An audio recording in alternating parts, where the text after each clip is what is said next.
नमस्कार, news point लेकर हाजिर हूं मैं राजीव।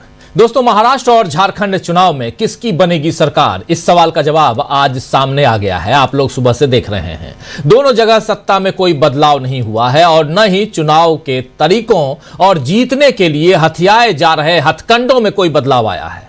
देखिए, न सत्ता में बदलाव आया क्योंकि झारखंड में जिसकी सरकार थी उसी की सरकार है, यानी आप बिल्कुल ठीक समझ रहे हैं कि मैं बात बीजेपी की चालाकियों की कर रहा हूं। झारखंड में झारखंड मुक्ति मोर्चा और कांग्रेस वाले गठबंधन को जीत हासिल हुई है। इंडिया गठबंधन के फिर से सत्ता में आने का रास्ता साफ हुआ है झारखंड में, और बीजेपी इसी बात के बूते यह साबित करने में लगी है कि वो बिल्कुल निष्पक्ष तरीके से, ट्रांसपेरेंट तरीके से चुनाव होने देती है। लेकिन इस बात को थोड़ा बारीकी से खोलें और समझें तो बात यहां और क्लियर होती है कि झारखंड की आड़ में बीजेपी ने महाराष्ट्र में अपना खेल करने में कामयाबी हासिल की और इस बार महायुति को यानी एनडीए को भारी बहुमत मिल गया है। बीजेपी का स्ट्राइक रेट 90% चला गया है। 149 सीटों पर 148 149 सीटों पर बीजेपी चुनाव लड़ती है और 133 सीटें लेकर आती है। 131 अभी आप स्क्रीन पे देख रहे हैं, इतनी सीटें बीजेपी के खाते में जाती हुई, इसमें से कई सीटें बीजेपी जीत चुकी है और कभी 131 कभी 133 ये चल रहा है। एकनाथ शिंदे, देवेंद्र फडणवीस और अजीत पवार वाली सरकार के फिर से बनने का रास्ता अब साफ हो गया है। अब इसमें कौन मुख्यमंत्री बनता है और कौन नहीं बनता है यह तो खैर बाद में तय हो जाएगा, लेकिन महाराष्ट्र जिन वजहों से जीतना बीजेपी के लिए बेहद जरूरी था उसमें अब कोई रुकावट नहीं है। अक्टूबर में जब हरियाणा और जम्मू कश्मीर में चुनाव हुए थे, आप याद कीजिए, तब भी एनडीए और इंडिया के बीच कड़ा मुकाबला था और मुकाबला 1-1 पर छूटा था। यानी जम्मू कश्मीर इंडिया के खाते में गया था और हरियाणा बीजेपी के खाते में। इस बार भी नतीजे वैसे ही रहे हैं, लेकिन अब बीजेपी की चालाकी साफ दिखाई देने लगी है। जिस तरह हरियाणा में अचानक वोट प्रतिशत बढ़ गया और बीजेपी को जीत मिल गई, इस बार महाराष्ट्र में भी शायद वैसा ही खेल किया गया है। लेकिन लेवल प्लेइंग फील्ड बनी हुई है, यह दिखाने के लिए झारखंड में बीजेपी ने अपना खेल नहीं खेला। आज बीजेपी के इस खेल के बारे में कांग्रेस ने एक प्रेस कॉन्फ्रेंस में खुलकर कहा भी है कि क्या कुछ वहां हुआ, वो बयान आपको सुनाऊंगा। लेकिन उससे पहले यह देखना भी जरूरी है कि इन चुनावों में देश में 2 मजबूत महिला नेताओं का चेहरा सामने आया है। पहला चेहरा प्रियंका गांधी का है। प्रियंका गांधी ने वायनाड में भारी अंतर से जीत दर्ज की है और अब वो बाकायदा संसद पहुंचेंगी। वहीं कल्पना सोरेन, जी हां, झारखंड में कल्पना सोरेन ने एक बार फिर अपनी गांडेय सीट को बरकरार रखा है और आज हेमंत सोरेन ने उन्हें स्टार कैंपेनर कहकर स्वागत किया। इस बारे में एक ट्वीट भी किया गया है। लेकिन प्रियंका गांधी ने अपनी जीत के बाद क्या कुछ कहा है, आइए सबसे पहले उसको सुनते हैं। प्रियंका गांधी अब सांसद हैं वायनाड की। 4,10,000 से ज्यादा मतों से जीतकर एक रिकॉर्डधारी सांसद हो गई हैं वायनाड की प्रियंका गांधी। अपने भाई के रिकॉर्ड को तोड़ा है प्रियंका गांधी। ये सारी बातें यहां हम कह रहे हैं, लेकिन जब लेवल प्लेइंग फील्ड की बात होगी, जब उस मसले की बात होगी जहां महाराष्ट्र के चुनाव नतीजों की बात हम करेंगे, तब बहुत सारी चीजें यहां खुलकर और आ जाएंगी सामने। लेकिन पहले सुनिए प्रियंका गांधी को। For giving me the honor to represent them, for giving me so much love in my whole campaign while I was there, and then for voting for me in the manner that they have. It's a testament to the fact that my brother worked hard there, and their love for him and their trust in me. So I feel it's a great honor and I will respect it fully. And I just was happy getting the love of the people. Now soon, in the next 2-3 days, as soon as my brother also has time to come. Let's see what they बहुत खुश नजर आ रही हैं प्रियंका गांधी, क्योंकि वो पहली बार जीत कर आई हैं और अब सांसद हैं लोकसभा से। अब लोकसभा में परसों से यानी 25 तारीख से लोकसभा और राज्यसभा यानी संसद का जो शीतकालीन सत्र है उसकी शुरुआत होगी, तो ये प्रियंका गांधी भी वहां मौजूद दिखाई देंगी। वहीं दूसरी तरफ अगर आगे बढ़ें और चलें झारखंड, तो वहां कल्पना सोरेन किस तरह झारखंड मुक्ति मोर्चा और इंडिया की जीत को लेकर आश्वस्त थी और इस बात को कल्पना सोरेन ने खुद बताया है। ये जरा सुन लेते हैं कल्पना सोरेन को क्या कह रही हैं। और सबसे बड़ी चीज कि उन्होंने साफ साफ कहा है कि मैं आश्वस्त थी कि जीत हमारी होगी, इंडिया गठबंधन की होगी। सुनिए कल्पना सोरेन को। देखा है झारखंड में लागू किया, बिजली बिल माफ की, किसानों का बिल माफ किया। क्या लग रहा है ये जो आप लोगों की योजनाएं हैं ये क्या कामगार साबित हुई? क्या कल्पना अब वो वास्तव में परिवर्तित हो चुकी है? देखिए, मैं ये कहना चाहती हूँ झारखंड की हमारे बड़े बुजुर्ग, जिस तरीके से मैंने आपको पहले भी बताया, हमारे बड़े बुजुर्ग हो गए, हमारी मैया हो गई, हमारे दादा भाई दादा हो गए, हमारे युवा साथी हो गए। आज कहीं न कहीं इन्होंने विश्वास जताया हेमंत सोरेन जी के ऊपर।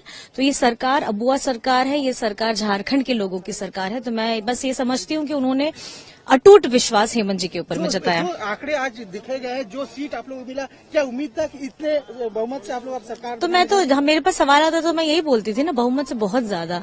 तो आशीर्वाद मिला है और हेमंत जी बेटा बन करके, भाई बन के जिस तरीके से सेवा कर रहे थे पहले झारखंड की, अब आने वाले वक्त में उससे और कहीं ज्यादा मेहनत करेंगे। जिस तरह से स्वीप किया, एक सीट छोड़ के, क्या कहना चाहेंगे? कोल्हान की वो लोग बात कर रहे थे, और जिस तरह से और भी जो सीट है जहां तक लग रहा था कि जेएमएम थोड़ा पीछे, उसमें भी आगे आके निकली है, क्या कहना चाहेंगे? मैं बस ये कहना चाहूंगी कि प्रतिस्पर्धा है और प्रतिस्पर्धा में आशीर्वाद, प्यार, दुआ हमारी झारखंड की आवाम ने किया है, झारखंड की जनता ने किया है। और ये जनता जनार्दन है और ये 5 साल का प्यार, उन्होंने विश्वास जनादेश हेमंत सोरेन जी के। तो आप सुन रहे थे यहां कल्पना सोरेन को। कल्पना सोरेन ने यहां बता दिया है कि बीजेपी के सारे हथकंडे हेमंत सोरेन को झुका नहीं सके। ये बात यहां बहुत महत्वपूर्ण है। चंपाई सोरेन खुद तो चुनाव जीत गए, लेकिन अब बीजेपी को वो क्या दे पाएंगे या बीजेपी उनका इस्तेमाल कैसे करेगी, ये देखना होगा। लेकिन सबसे पहले यहां चंपाई सोरेन तक जाएं। हेमंत सोरेन के बारे में वो जो बात कह रही हैं बहुत महत्वपूर्ण। हेमंत सोरेन ने इसके बाद प्रेस कॉन्फ्रेंस की। प्रेस कॉन्फ्रेंस में हेमंत सोरेन क्या कुछ कह रहे हैं, जरा उसकी एक छोटी सी वानगी वो भी देख लेते हैं, सुन लेते हैं। आप सबको मालूम है कि इस राज्य में इंडिया गठबंधन और एनडीए के बीच में ये चुनावी प्रतिस्पर्धा चली और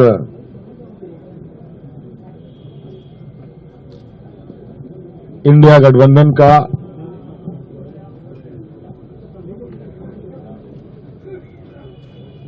बेहतरीन प्रदर्शन होता दिख रहा है और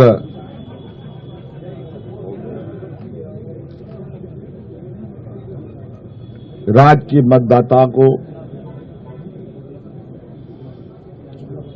इस राज्य के आधी आबादी को, नौजवानों को, महिलाओं को, पुरुषों को, किसानों को, मजदूरों को, सभी जाति धर्म के लोगों ने जो मतों का उपयोग किया है, इसके लिए मैं उनको बहुत बहुत धन्यवाद और आभार प्रकट करता हूं।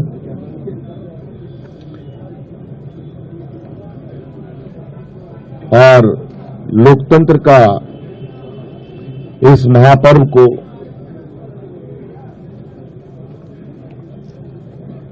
बहुत ही उत्साहपूर्वक लोगों ने मनाया।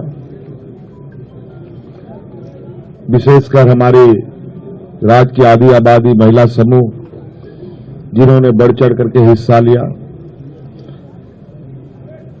लोकतंत्र को मजबूत करने में एक अहम भूमिका निभाई। नौजवानों ने, जिन्होंने पहली बार अपना मत डाला होगा, उन लोगों ने भी।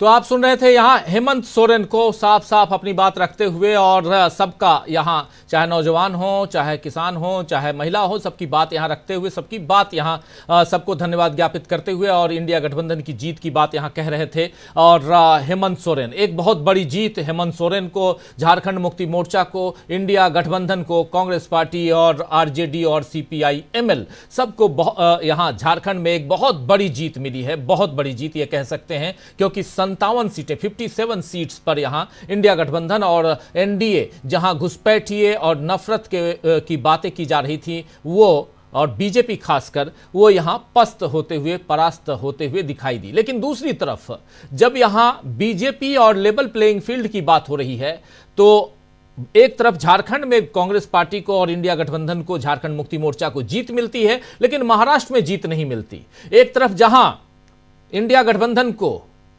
जम्मू कश्मीर में जीत मिलती है तो दूसरी तरफ हरियाणा में जीत नहीं मिलती। ये तमाम बातें और इन सब के बीच आज जब पवन खेड़ा और जयराम रमेश कांग्रेस पार्टी की तरफ से प्रेस कॉन्फ्रेंस करने आए तो उन्होंने बहुत सारी बातों को, इन दोनों ने बहुत सारी बातों को खुलकर रखा है। और पहली दफा ऐसा दिखाई दिया इस प्रेस कॉन्फ्रेंस में कि इन दोनों नेताओं ने उस पॉइंट को, उस मुद्दे को यहां जनता के बीच रखा है जिन मुद्दों पर जनता बार बार और हम जैसे पत्रकार और हमारे जैसे प्लेटफॉर्म लगातार चर्चा करते रहे हैं। आइए जरा उसी की एक छोटी सी बानगी सुनते हैं, पवन खेड़ा की जुबानी सुनिए। महाराष्ट्र में जो पैटर्न पिछले कुछ सालों से हमें देखने को मिल रहा है वो पैटर्न फिर से वहां भी दोहराया गया। आपको मैं एक आंकड़ा देता हूं, चौंकाने वाला आंकड़ा है। जिस महाराष्ट्र में लोकसभा इलेक्शन, जो कि मोदी जी के नाम पर लड़ा जाने वाला इलेक्शन था, उस महाराष्ट्र ने बीजेपी को हराया था। वो इलेक्शन मतलब मोदी जी को प्रधानमंत्री नहीं बनने देना चाहता था वो राज्य।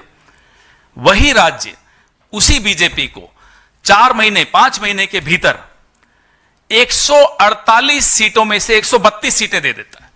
ये स्ट्राइक रेट आपको कुछ समझ में आ रहा है? कैसी स्ट्राइक रेट है? या तो यह मान लिया जाए कि महाराष्ट्र मोदी जी के खिलाफ है, माइनस मोदी जी बीजेपी के साथ है। क्या ये मानेंगे? हरियाणा में भी यही पैटर्न था। जिस हरियाणा ने लोकसभा में मोदी जी को हराया वो हरियाणा बीजेपी में विधानसभा में जिता देता है बीजेपी को। तो क्या मोदी जी के खिलाफ एक माहौल था इन राज्यों में, या बनता जा रहा है हर राज्य में?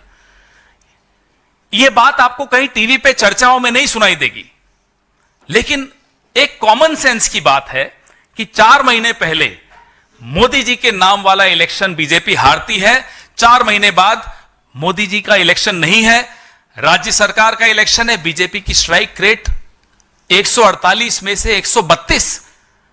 यह स्ट्राइक रेट संभव है क्या? अगर यह स्ट्राइक रेट संभव है तो क्या मोदी जी के लिए चिंता का विषय नहीं है कि उनके नाम के चुनाव अब वो हारनी शुरू हो गई पार्टी उनकी? यह सोचने की बात है।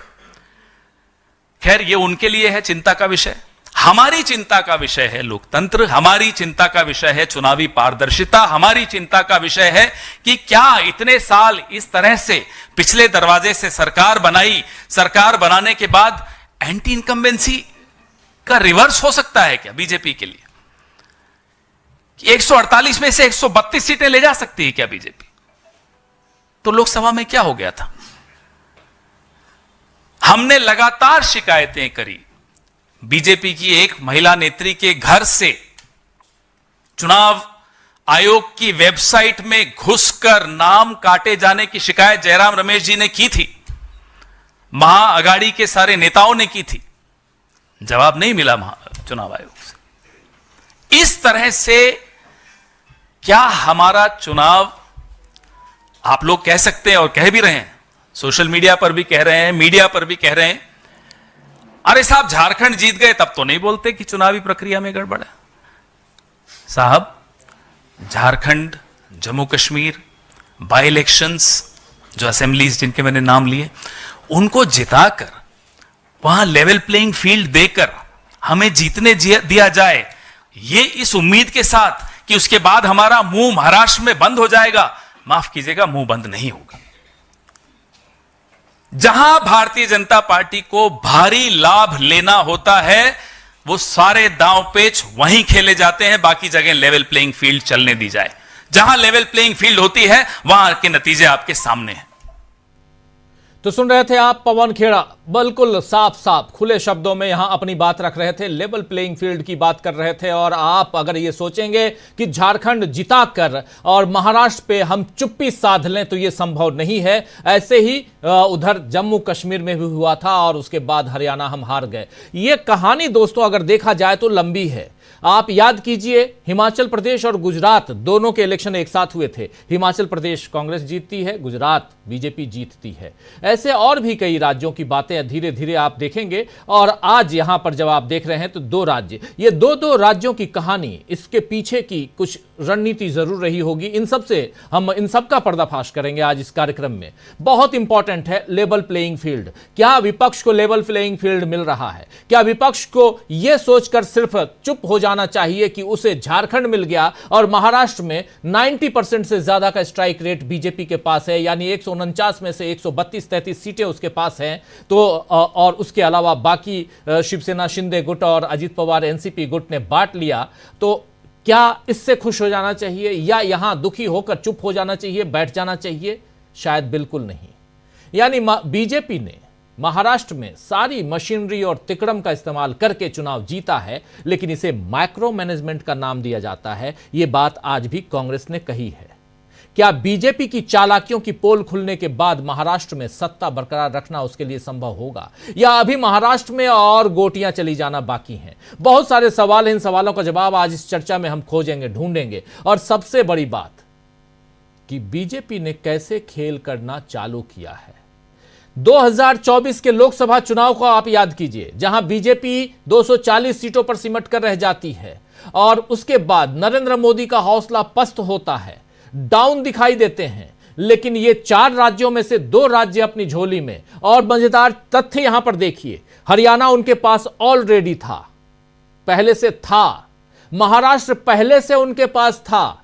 यहां कुछ भी नया नहीं है। अगर ऐसे रिजल्ट के हिसाब से देखा जाए तो कुछ भी नया नहीं है। बीजेपी को यहां कुछ भी गेन नहीं हुआ है, क्योंकि बीजेपी के खाते में ये दोनों राज्य पहले से बरकरार थे। उसके बाद भी बीजेपी अपने हौसले को बुलंद रखने के लिए, अपने समर्थकों में एक उत्साह कायम करने के लिए कुछ ऐसी तिकड़में करती है जिससे विपक्ष पस्त नजर आता है। इन सब पर आज चर्चा करेंगे। हमारे साथ कुछ वरिष्ठ साथी जुड़े हुए हैं, पहले उन सबसे आपका परिचय करवाता हूं और आगे बढ़ते हैं। बहुत कुछ है आज इस चर्चा में। जरा स्क्रीन पर ले आइए तमाम हमारे वरिष्ठ साथियों को। और देखिए, इस वक्त 6 वरिष्ठ साथी जुड़े हुए हैं। प्रशांत टंडन जी हैं, शकील अख्तर जी हैं हमारे साथ, प्रेम कुमार जी जुड़े हुए हैं।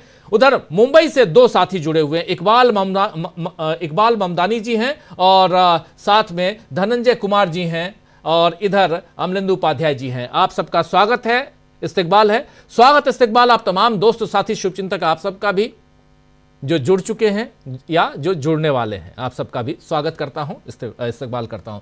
सबसे बड़ी बात कि आज का दिन बहुत बड़ा। हम लोग भी सुबह 6 बजे से इस कार्यक्रम को अलग अलग ढंग से लेकर आ रहे थे और लगातार रिजल्ट आप तक पहुंचा रहे थे। लेकिन यहां से अब यह समझना, चूंकि अब रिजल्ट सामने है, महाराष्ट्र जिसके पास पहले था उसी के पास है, और झारखंड जिसके पास पहले था उसी के पास है। फर्क क्या है? फर्क यह है कि ये दोनों राज्य जिनके पास थे वो अब और मजबूती के साथ सत्ता पर काबिज रहेंगे। सीटें उतनी आई हैं। जरा आना चाहता हूं प्रशांत टंडन जी आपके पास। क्या यह कहानी यही खत्म हो जाती है, या जिस कहानी को छेड़ा है, जिस बात को आगे बढ़ाने की कोशिश की है कांग्रेस पार्टी ने, पवन खेड़ा ने, उस बात को आगे बढ़ाया जाए? बहुत इंपॉर्टेंट बात यहां पवन खेड़ा कह रहे थे और जिस बारे में हम लोग लगातार चर्चा करते आए हैं पिछले दिनों। आज पहली दफा पवन खेड़ा, कांग्रेस पार्टी उस बात को प्रेस कॉन्फ्रेंस में कर रही है। देखिए राजीव जी, अगर इस लेवल प्ले फील्ड की जरा सी बारीकी हम समझेंगे तो जिसकी चर्चा हम पिछले कई दिनों से कर रहे हैं कि वोट परसेंटेज जो बढ़ता है चुनाव के बाद, तो अब आप देखिए कि झारखंड में कितना बढ़ा और महाराष्ट्र में कितना बढ़ा, और दोनों में अंतर आप देखेंगे तो आपको समझ में आएगा कि लेवल प्ले फील्ड का खेल क्या है। झारखंड में कोई 1% के आसपास बढ़ा और महाराष्ट्र में 2 बार बढ़ा, और 2 बार जो बढ़ा है वो मेरे ख्याल से 4-5% का फर्क पड़ा है। उसमें कई लाख मतदाता आते हैं। आखिरी बार जो वोट बढ़ा उसमें 10 लाख मतदाता नए आए। ये हम लोगों ने इस पे कार्यक्रम भी किए। ये जो पूरा मामला है, देखिए मैं जरा थोड़ा पीछे ले जाता हूँ कि 2017 का जो उत्तर प्रदेश का चुनाव था वहां से डिबेट चालू होता है ईवीएम पर, और उसके बाद वो देश भर में उसका एक नैरेटिव खड़ा होता है। महाराष्ट्र के चुनाव में भी अब ऐसा ही होगा कि इलेक्शन संबंधी जो घोटाला है, जिसकी बात हम लोग बहुत लंबे समय से कर रहे हैं, वो घोटाले पर अब राजनीतिक पार्टियां जो है वो उसको गंभीरता से लेंगी। और जैसा मैं बार बार कहता हूं कि मामला सिर्फ ईवीएम तक नहीं है, जी, पूरे इलेक्टोरल प्रोसेस में घपला है। वोटर लिस्ट से शुरू होता है मामला ये, इलेक्टोरल रोल बनाने से, और किसको वोट देने दिया जाता है, किसको नहीं देने दिया जाता है, ये बात है। दूसरी बात जो बहुत महत्वपूर्ण है राजीव जी, बहुत सारे पॉलिटिकल एनालिस्ट को हम लोग सुन रहे हैं, पढ़ रहे हैं, हम खुद भी यहाँ पे सुबह से बैठे हैं। देखिए, दो एक शब्द आ जाते हैं, अभी आपने जिक्र किया माइक्रो मैनेजमेंट, फिर आता आरएसएस ने जान लगा दी थी महाराष्ट्र में। ये आरएसएस को ग्लोरीफाई करना भी अपने आप में एक तिकड़म है। और जो आरएसएस का व्यक्ति झारखंड में नहीं था, आरएसएस का व्यक्ति लोकसभा इलेक्शन में अयोध्या में नहीं था क्या महाराष्ट्र के जब लोकसभा के इलेक्शन हो रहे थे तो क्या आरएसएस का जो पन्ना प्रमुख है वो क्या नैनीताल मसूरी छुट्टी मनाने चला गया था? ये ऐसा कुछ नहीं है। आरएसएस अपना काम करती है, साल भर काम करती है, जहां जहां उसका नेटवर्क है काम करती है, लेकिन उसको ग्लोरीफाई करना और उसकी आड़ में घोटाले को छिपा लेना, ये गलत बात है। दूसरी बात, जो तमाम सारे बुद्धिजीवी बात करते हैं कि साहब हम ग्राउंड नब्ज पकड़ नहीं पाए, जनता की ग्राउंड रियलिटी समझ नहीं पाए। राजीव जी, 90% का स्ट्राइक रेट, मुझको 30 साल हो गए इलेक्शन कवर करते हुए, शकील जी को और ज्यादा। ये जब हम फील्ड में जाते हैं तो ये 90% या हवा किसकी बह रही है दिखता है। ये जो बीजेपी के लोगों को नहीं दिखा वहां पे, वो अजीत पवार को नहीं दिखा जो एक्सपीरियंस पॉलिटिशियन है। वो कह रहे थे कि मुझको वोट देने का मतलब ये नहीं है कि बीजेपी को वोट दे रहे हो आप। तो वो क्यों कह रहे थे, इतना वो क्यों डर रहे थे? कटेंगे और बटेंगे के नारे पर इतना क्यों वो डर रहे थे?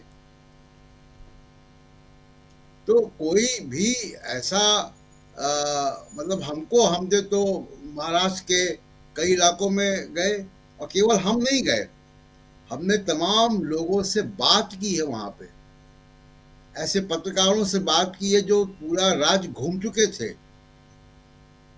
आपके साथ भी बात हुई है, इकबाल साहब वहां रहते ही हैं, धनंजय भाई वहां रहते ही हैं। तो क्या इनको दिख रहा था कि ऐसा 90% का स्ट्राइक रेट होने वाला है?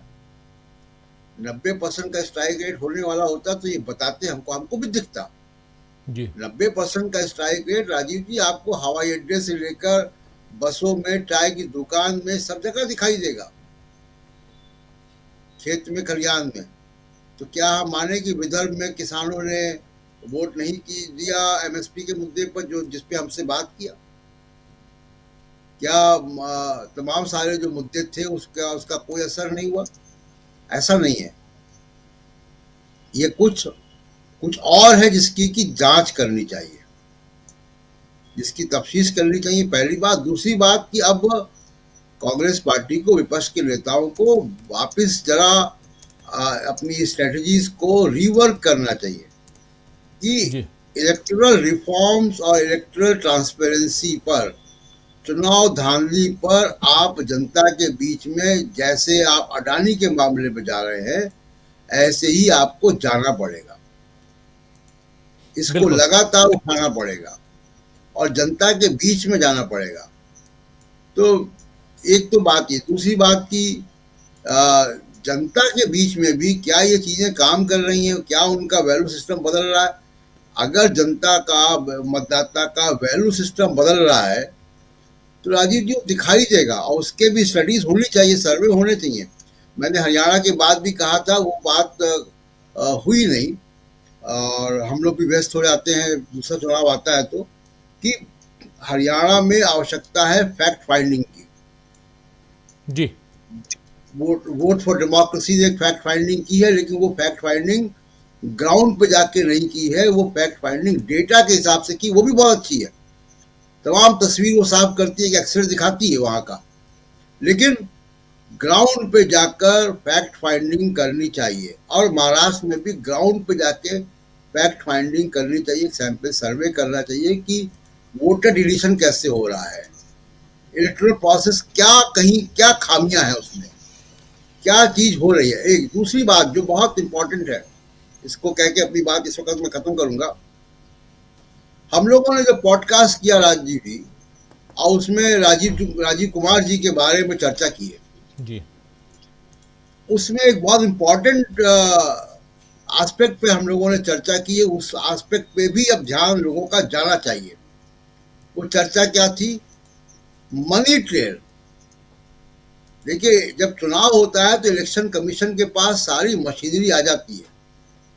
हम लोगों ने देखा कि रश्मि शुक्ला डीजीपी को कब हटाया गया, और जब हटाया गया तब तक बाकी काम वो कर चुकी रही होंगी, लेकिन इलेक्शन कमीशन के पास चुनाव का मॉडल कोड ऑफ कंडक्ट आते ही, घोषित होते ही, पूरी मशीनरी उसके पास होती है। इकोनॉमिक इंटेलिजेंस उसके पास होता है, रेवेन्यू इंटेलिजेंस उसको रिपोर्ट करता है, सब कुछ उसको रिपोर्ट करता है। और उसका नेक्सस अगर रूलिंग पार्टी से हो जाए तो उसका असर आप देखिए क्या होगा।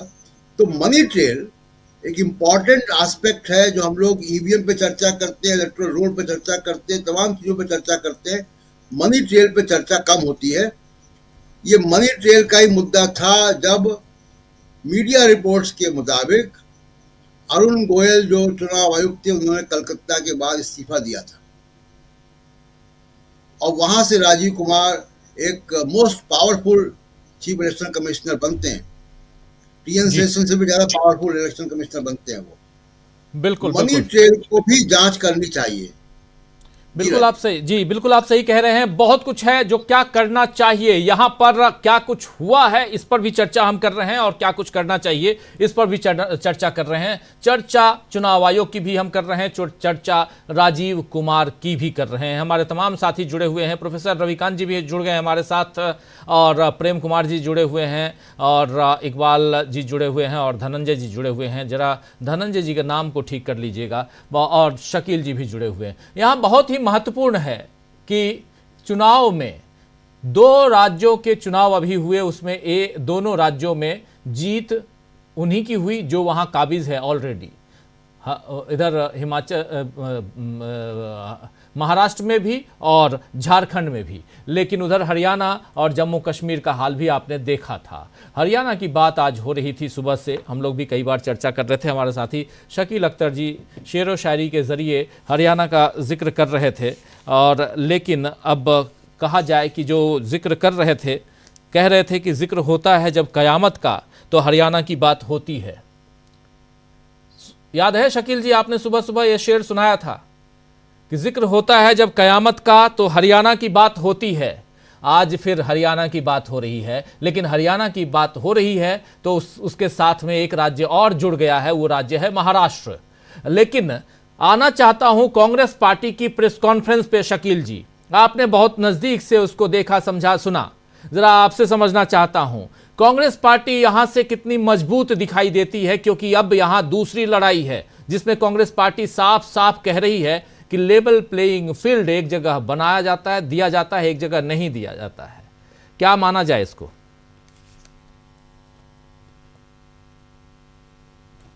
बहुत मजबूती के साथ कही है, लेकिन हम कह रहे हैं लेकिन जो उन्होंने कहा कि बीजेपी के लोग फाइनल चुनाव लिस्ट से पहले उसमें फेरबदल कर रहे थे, ये बात हमने आपके इसी चैनल पे फाइनल वोटर लिस्ट जिस दिन होने वाली थी उससे पहले बताया। हमने कहा था ये एक्सेस बीजेपी को मिली हुई है, कैसे मिली हुई है। तब कांग्रेस, उद्धव ठाकरे या शरद पवार ने कोई कार्रवाई नहीं की।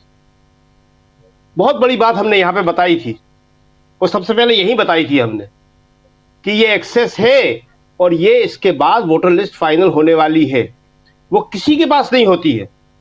चुनाव आयोग जब लिस्ट को अपने पास फाइनल करता है तो किसी के पास एक्सेस नहीं होती है कि वो इसको देख भी सके।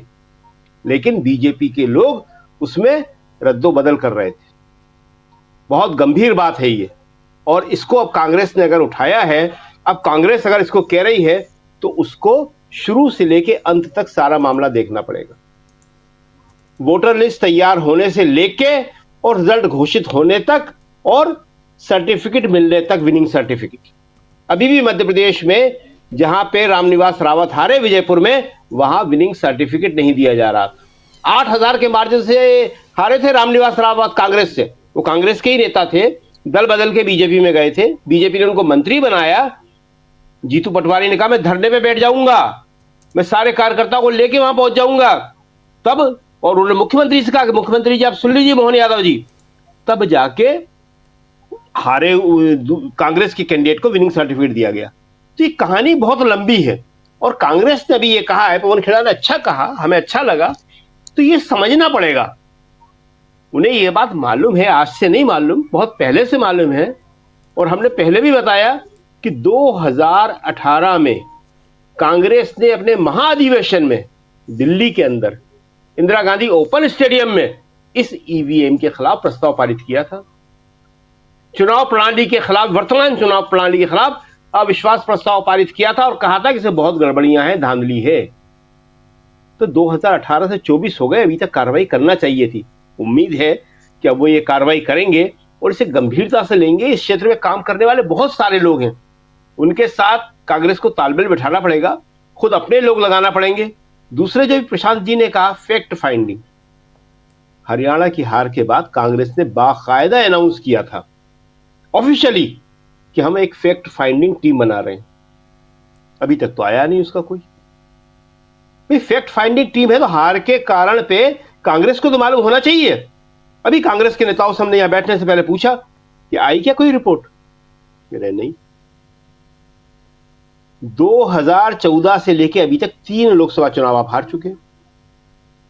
हार के कारण में ईवीएम शामिल है, चुनाव आयोग शामिल है, बहुत सारे कारण हैं, लेकिन आपके पास एक वो तो होना चाहिए ना, दस्तावेज, डॉक्यूमेंटेशन।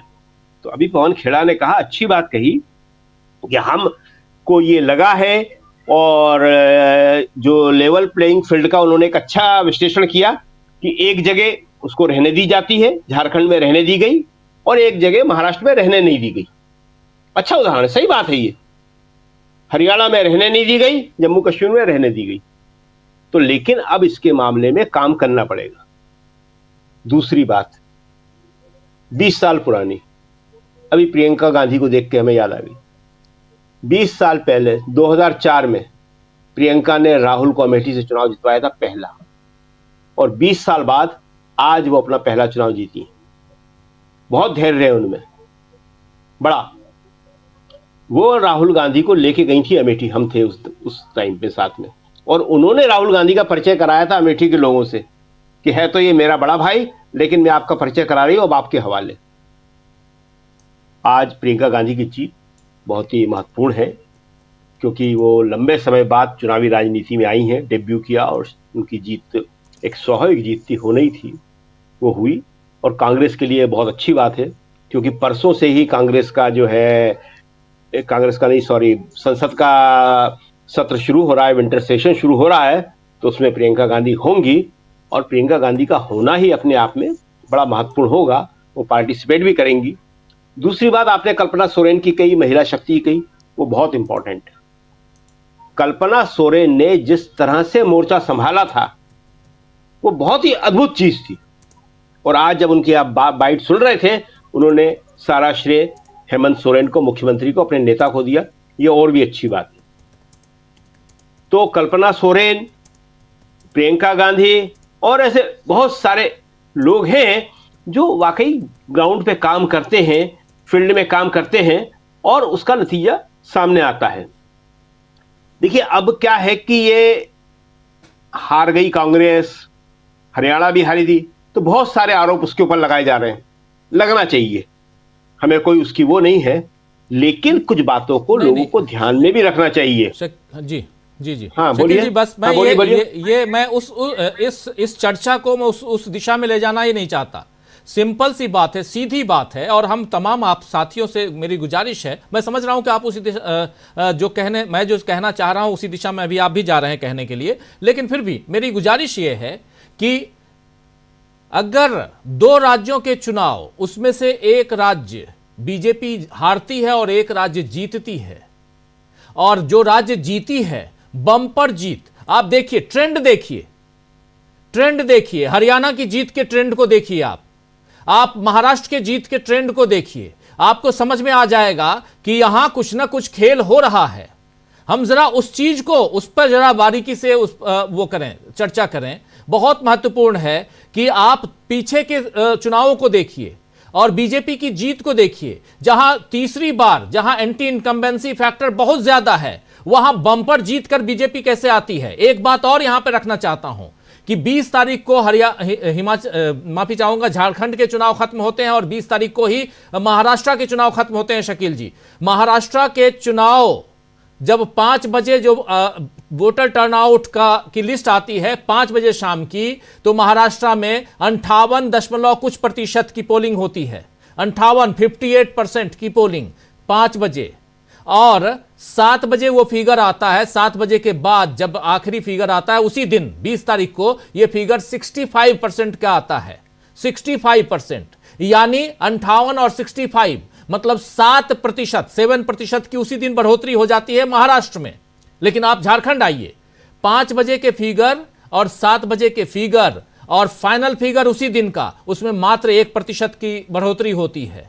झारखंड में 1% की बढ़ोतरी होती है, महाराष्ट्र में 7% की बढ़ोतरी होती है, एक दिन बाद 2% और बढ़ोतरी हो जाती है महाराष्ट्र में। झारखंड में कोई बढ़ोतरी नहीं होती।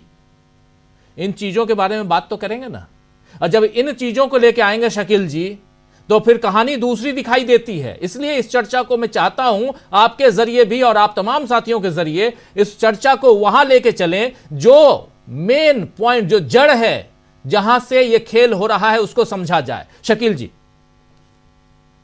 राजीव जी, हम कुछ और कह रहे थे जी, प्लीज आप कुछ और समझे, हमारी बात दूसरी थी। जी प्लीज। हम ये सब नहीं कह रहे थे जो आपने बताया।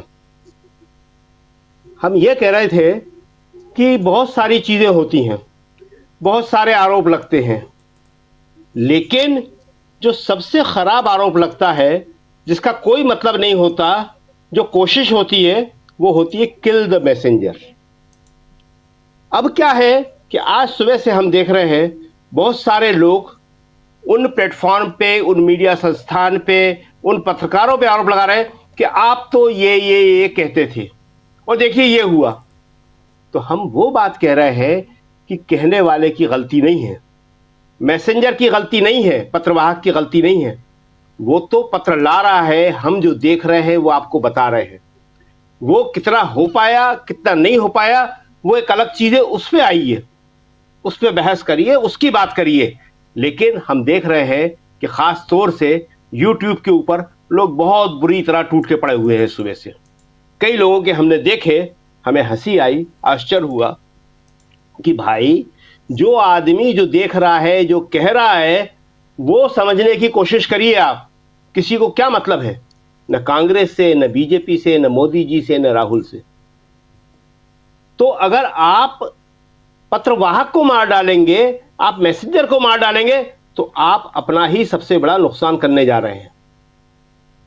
लोकतंत्र में विपक्ष की आवाज जो है वो महत्वपूर्ण है, लेकिन उतनी ही महत्वपूर्ण आवाज प्रतिरोध की, पत्रकारिता की शक्ति की भी है। उन्हें अपनी बात कहने दीजिए, आप सहमत हो, असहमत हो, इससे किसी को लेना देना नहीं है। लेकिन आप जब ये कोई सवाल उठाता है कि आपने ये क्यों कहा, आपने ये क्यों नहीं कहा, तो वो जो है जनता को भ्रमित करने वाली बात होती है। हर आदमी अपने हिसाब से जो देखता है, जो समझता है, वो कहता है।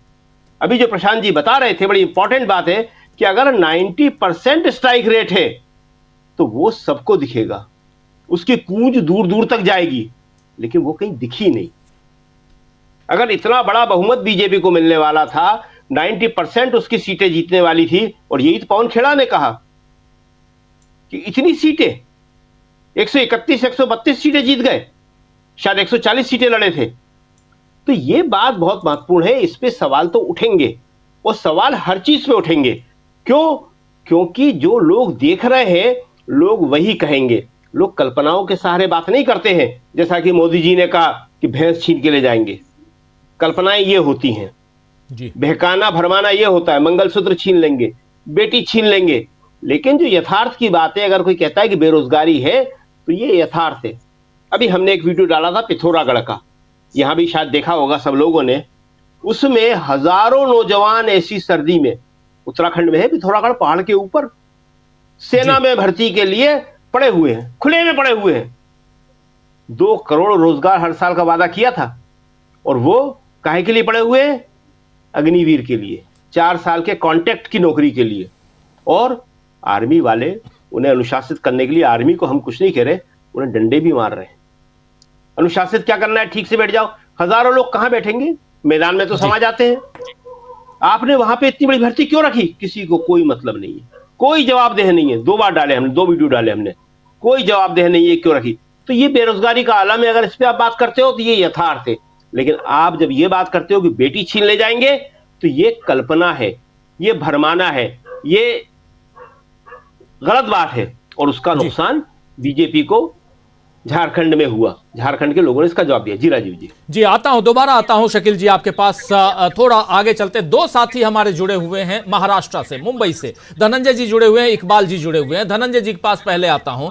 धनंजय जी, जो हम लोग बातें कर रहे हैं, जरा आप चूंकि वहां रह रहे हैं, हम लोग अभी घूम के आए, 6-7 दिन वहां रहे, अलग अलग क्षेत्रों में गए, और बहुत सही कह रहे थे शकील जी भी, प्रशांत टंडन जी की बात को दोहरा रहे थे। और चूंकि मैं प्रशांत जी के साथी के रूप में था और हम लोग लगातार वहां से कवरेज कर रहे थे, हम लोगों को वो हवा, वो लहर, वो सुनामी बीजेपी के पक्ष में दिखाई नहीं दी। हो सकता है कि हम बीजेपी के खिलाफ वाला चश्मा लगा के गए हों, यह भी मैं मान सकता हूं। चलिए, थोड़ी देर के लिए हमारे साथी ये कहेंगे, लेकिन थोड़ा इधर उधर से, चश्मा के बाहर से भी तो कुछ दिखना चाहिए था। कहीं तो कुछ दिखना चाहिए था कि हां, बीजेपी के प्रति इतना लहर है कि 149 सीटों पे बीजेपी लड़ रही है, 148 सीटों पे शायद लड़ रही है, उसमें से 131 सीटें हमारे उस पे है शायद, ये और बढ़कर 133 सीटें हो गई हैं। इतनी सीटों पर बीजेपी जीत रही है। चाहे आप विदर्भ चल जाइए, विदर्भ में भी अमरावती जाइए, जहां 557 किसानों ने आत्महत्या कर ली पिछले 6 महीने में। वो किसान क्या बीजेपी को वोट दे रहे थे? हम लोगों ने उन किसानों से बात की तो बीजेपी को गालियां पड़ रही थी उस समय, यह मैं खुले तौर पे कह रहा हूं। लेकिन क्या हुआ वहां पे? हम लोग मराठा आरक्षण आंदोलन, आप लोगों ने देखा होगा, मराठा आरक्षण आंदोलन, मनोज जरांगे पिछले लगातार 1 साल से बीजेपी और वहां की सरकार को हिलाकर रख दिया था। मराठाओं ने क्या किया? बीजेपी के पक्ष में वोट डाला। आप जिस एरिया में जाइए, हर तरफ बीजेपी के बल्ले बल्ले हैं। क्या यह मान लिया जाए कि बिल्कुल ये जनता का वोट है? धनंजय जी, क्या कुछ देखा है आपने? ये तो जो हम लोगों ने देखा, जो प्रशांत जी ने देखा, जो हमारी बातें अभी हो रही थी, उसको मैं आगे बढ़ा रहा हूं। बहुत सारे साथी हमारे जो महाराष्ट्र से इस कार्यक्रम को देख रहे हैं, अपनी बात, अपने विचार आप कमेंट बॉक्स में जरूर लिखिए। किसी को ट्रोल करने से बेहतर है कि यहां पर अपनी बातों, अपने विचारों को रखिए, तो ज्यादा अच्छा है। लेकिन यहां जरूरत यही है कि इन चीजों को समझें। अगर लोकतंत्र के सच्चे प्रहरी आप हैं, अगर इस देश के सच्चे सेवक हैं, अगर आप सच्चे राष्ट्रवादी और राष्ट्रभक्त, जो भी कह लीजिए, जिसकी जो भाषा हो वो हैं, तो कम से कम देश की चिंता कीजिए। आपकी सरकारें आती जाती रहेंगी, मुझे ये कोई फर्क नहीं पड़ता, लेकिन कम से कम इतना फर्क तो जरूर पड़ता है कि देश के सच्चे सेवक के रूप में आप अपनी बात रखिए, अपने विचारों को कम से कम लोगों तक पहुंचाइए। जरा धनंजय जी, आपसे समझना चाहता हूं कि क्या आपको भी दिखाई दे रहा था चारों तरफ हवा, शिंदे जी की और देवेंद्र फडणवीस की, या मोदी जी की, अमित शाह की? आवाज नहीं आ रही धनंजय जी की, अनम्यूट कीजिए प्लीज धनंजय जी। मेरी आवाज नहीं आ रही है? अब आ रही है, अब आ रही है। वो उल्टा होता है, जब यहाँ बंद कर देता हूँ तो आवाज आती है। कमाल। जी जी जी जी। खैर, तो मैं कह रहा हूँ ये सब कुछ उल्टा चल रहा है। हाँ, सब उल्टा चल रहा है। तो मैं अब उल्टा चश्मा देखना लगाना पड़ेगा। खैर, मैं ये कह रहा हूँ कि जो वस्तु स्थिति होती है वो दिखाई पड़ती है, लेकिन जो षड्यंत्र होता है वो दिखता नहीं है। वस्तु स्थिति ये थी कि हर तरफ जो है बीजेपी के खिलाफ माहौल था, ये वस्तु स्थिति है। आप मुंबई आइए, आप अमरावती जाइए, आप नागपुर जाइए, आप पुणे जाइए, आप कोल्हापुर जाइए, आपको जहां जाना है, कोंकण जाइए, हर जगह वस्तु स्थिति यही थी कि दिखाई पड़ रहा था कि बीजेपी ने जो किया उससे लोग नाराज हैं। वो चाहे किसानों की आत्महत्या की बात हो या आरक्षण की बात हो या कोई और बात हो, बीजेपी की सरकार से लोग नाराज थे। और ये नाराजगी जो है लोकसभा चुनाव में खूब खुल करके आई थी। मतलब लोकसभा चुनाव में 31 सीटें इंडिया गठबंधन को और बीजेपी को 9 सीटें, पूरे गठबंधन को 9, 7, 16, 1, 17 सीटें। ये क्या बता रहा था? ये बता रहा था आज जो 2/3 से ज्यादा ले आए वो 2/3 मतलब 1/3 से नीचे थे। वो क्या बतला रहा है? वो बतला रहा है कि षड्यंत्र हुआ। जो हमारे साथी जो खास करके प्रशांत भाई ने जो कहा और जो अख्तर भाई साहब ने कहा, वो सब बातें हम जो है लगातार लंबे समय से कह रहे हैं, सब कह रहे हैं। जो कहा प्रशांत भाई ने कि इतना % वोट बढ़ कैसे गया, घट कैसे गया, हम सबको पता है कि ये रणनीति का हिस्सा है। एक इसको दे दो, एक हम ले ले, बड़ा वाला हम ले ले, छोटा वाला इसको दे दे, ताकि अगर कोई कहे कि देखो ये बेईमानी हुई है तो हम कहें कि अरे तुम तो जीते यार, तुमको भी तो मिला, तो ये आपको उसमें पच जाए। लेकिन आप अगर झारखंड और महाराष्ट्र की तुलना करें, बहुत कम समय में मैं आपको बता रहा हूं जी, झारखंड में जिस तरह से लड़ाई लड़ी हेमंत सोरेन ने, बीजेपी ने जिस तरह से वहां सब कुछ झोंका और हिंदू मुसलमान बांग्लादेशी घुसपैठिया तमाम किया, लेकिन हेमंत सोरेन और कल्पना सोरेन ने जिस तरह से लड़ाई लड़ी, जिस तरह से वहां आदिवासी मुस्लिम, आदिवासी एक बहुत बड़ी आबादी है और सरना धर्म कोड के लिए जो लड़ाई लड़ रहे हैं, 1932 के खतियान की लड़ाई चल रही है, फिर वहां मैया योजना है, वो तमाम चीजें, वो एक बहुत महत्वपूर्ण था। जैसे कश्मीर में बीजेपी के लिए जीतना आसान काम नहीं था, तो वो आपको दे देता कि ये लो भैया तुम आ गए तुम्हारे पास। लेकिन ये रणनीति का हिस्सा है, ये मैं ये आपको बताना चाह रहा हूं। और रणनीति का हिस्सा ये जो जीत है महाराष्ट्र की, मैं इसको अगर एक अलंकृत भाषा में कहूं, एक बात यहाँ पे थोड़ा सा एक शब्द उसमें मैं जोड़ना चाहूंगा। आप कह रहे हैं कश्मीर जीतना आसान नहीं था बीजेपी के लिए, बीजेपी के लिए पूरा हिंदुस्तान जीतना आसान है। आज की तारीख में मैं बता रहा हूं, बीजेपी जिस प्रकार हरियाणा जीतती है, बीजेपी जिस प्रकार महाराष्ट्र जीतती है, उसी प्रकार बीजेपी झारखंड और जम्मू कश्मीर भी जीत सकती थी। यहां सिर्फ और सिर्फ यहां पर 2 बातें महत्वपूर्ण है जिसकी चर्चा कर रहे हैं हम। एक उनको दे दो, एक हमें इनको दे दो। और लेवल फील्ड तो बना हुआ है भाई, वहां भी है, हमने दिया लेवल फील्ड। कैसी बात कर रहे हैं आप? ईवीएम का रोना मत रोइए। एग्जैक्टली, तो ये उनकी रणनीति का हिस्सा है। लेकिन महाराष्ट्र में जो हुआ, ये बहुत ब्लंडर किया है उन्होंने खुद। महाराष्ट्र की जो जीत हुई है उनकी, वो किसी को नहीं पच रही है, और जब नहीं पचती है तो उल्टी जब हो जाएगी तो वो नुकसान करेगी चीजें।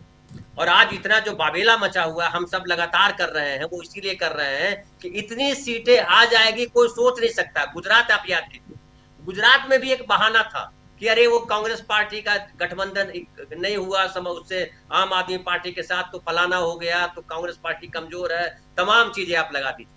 महाराष्ट्र में कांग्रेस पार्टी हो, जो ये एनसीपी हो, शरद पवार जी की पार्टी हो, शिवसेना हो, उद्धव ठाकरे की पार्टी हो, सब मजबूत पार्टियां थी। लोकसभा चुनाव में अभी 4 महीना पहले जो हुआ, उसमें सबने अपना परीक्षण करके दिखा दिया था कि हम क्या हैं। तो ये जो है नहीं पच रही है। अब यहाँ से हमको मतलब हम नागरिकों को भी और पॉलिटिकल पार्टियों को भी, अब खाली ब्लेम कर गेम से काम नहीं चलेगा। आपको रणनीति बनानी पड़ेगी, इससे लड़ा कैसे जाए। लड़ने के मुझे जो दिखाई पड़ रहे हैं तरीके, कि आपको 2 तरीके, एक कानूनी पहलू पकड़िए, टेक्निकल पक्ष पकड़िए कि अगर बेईमानी हो रही है तो कहां कहां हो रही है, उसको चिन्हित कीजिए। जो प्रशांत भाई ने कहा वो बहुत महत्वपूर्ण बात कही कि जो वोटर लिस्ट है उसमें किस तरह से बेईमानी होती है, उसका आप अंदाजा लगाइए। आप देखिए, बीजेपी के लोग बड़े सक्रिय होते हैं वोटर लिस्ट में नाम डलवाने के लिए, बाकी पार्टियां के लोग गौन होते हैं।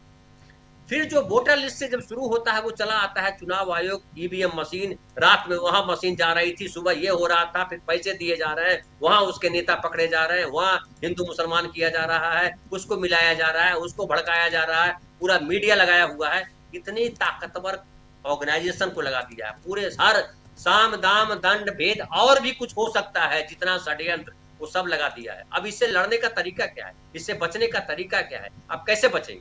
महाबेईमान जब कोई आके खड़ा हो जाए, हर तरीके से आपको कुचल देने को तैयार हो, संस्कृति के नाम पे झूठ बोले, धर्म के नाम पर झूठ बोले, राष्ट्रभक्ति के नाम पर झूठ बोले, उससे कैसे लड़ेंगे आप? तो लड़ने का तरीका आपको निकालना पड़ेगा। अब ब्लेम गेम हटा दीजिए। अब बताइए, दो तरीके मुझे दिखाई पड़ते हैं। एक, आप टेक्निकल तरीके से लड़िए, उनको सबूतों में फंसाइए, पकड़िए, घेरिए, और दूसरा तरीका है जन आंदोलन। आपको सड़क पे उतरना पड़ेगा। ये माइक लेकर के जो है स्टूडियो में बैठ के बोलने से काम नहीं चलेगा। आपको प्रेस कॉन्फ्रेंस कर दिया, उससे निश्चिंत हो गए, बोल दिया खेड़ा साहब ने ऐसा ऐसा है और परिहास वाली मुद्रा, उससे काम नहीं चलेगा। आपको सड़क पे आना पड़ेगा। अगर आप आने को तैयार है तो बहस कीजिए, वरना छोड़ दीजिए अपने हाल पे। और देश के नागरिक, महाराष्ट्र के नागरिक परेशान है। ये हुआ कैसे जी। मतलब मैं तो रात भर जाग रहा था भाई ट्रेन में, ये हमारा बक्सा गायब हुआ कैसे?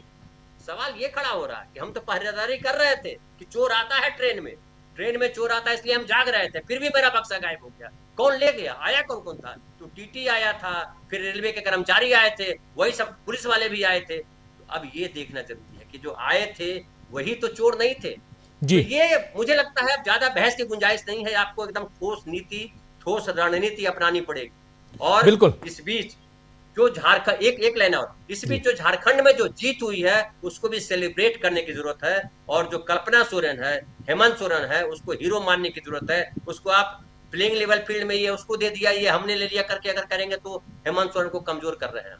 हेमंत सोरेन ने बहुत मजबूती से लड़ाई लड़ी है, इसको भी इनकार नहीं कर सकते हैं जी। नहीं, ये लड़ाई मजबूती से वहां भी लड़ रहे थे, महाराष्ट्र में भी, ये भी इनकार मत कीजिए। वहां हम लोग भी थे, कांग्रेस के और तमाम दूसरे दलों के नेताओं से मुलाकात हुई और चप्पे चप्पे में कांग्रेस के नेता और दूसरे दलों के नेता थे। मैं इनकार नहीं कर रहा हूं, मैं इनकार नहीं कर रहा हूं। मैंने क्या कहा कि वहां जो लड़ाई लड़ी और जो जीत है उसमें उनका भी योगदान है। जो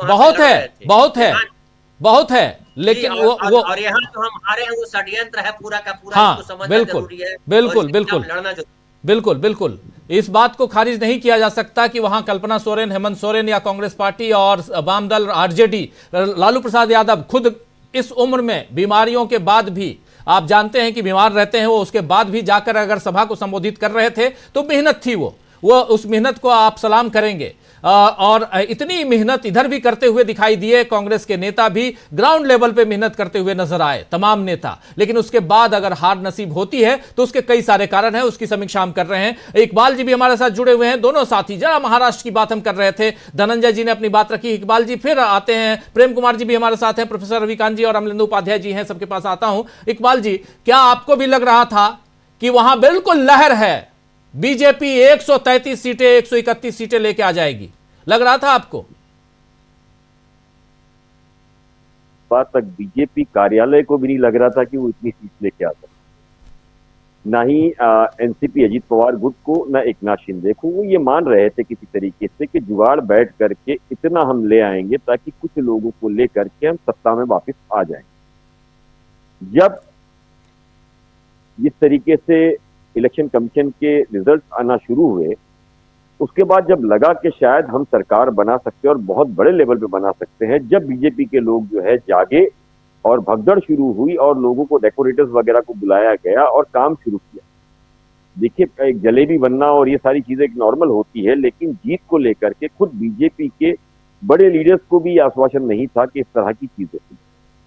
उसकी सबसे बड़ी वजह क्या थी कि वो खुद जानते थे कि महाराष्ट्र के हर रीजन के फैक्टर्स अलग अलग है, जिसके अंदर वो बहुत हद तक उसे सुलझाने में नाकामयाब है। एक लाडली बहना को लेकर के उम्मीद कर रही थी, कोंकण, मुंबई, पुणे, इस तरह की जगहों पर एक उम्मीद थी कि शायद वो हमें हमारे फेवर में लेके आ।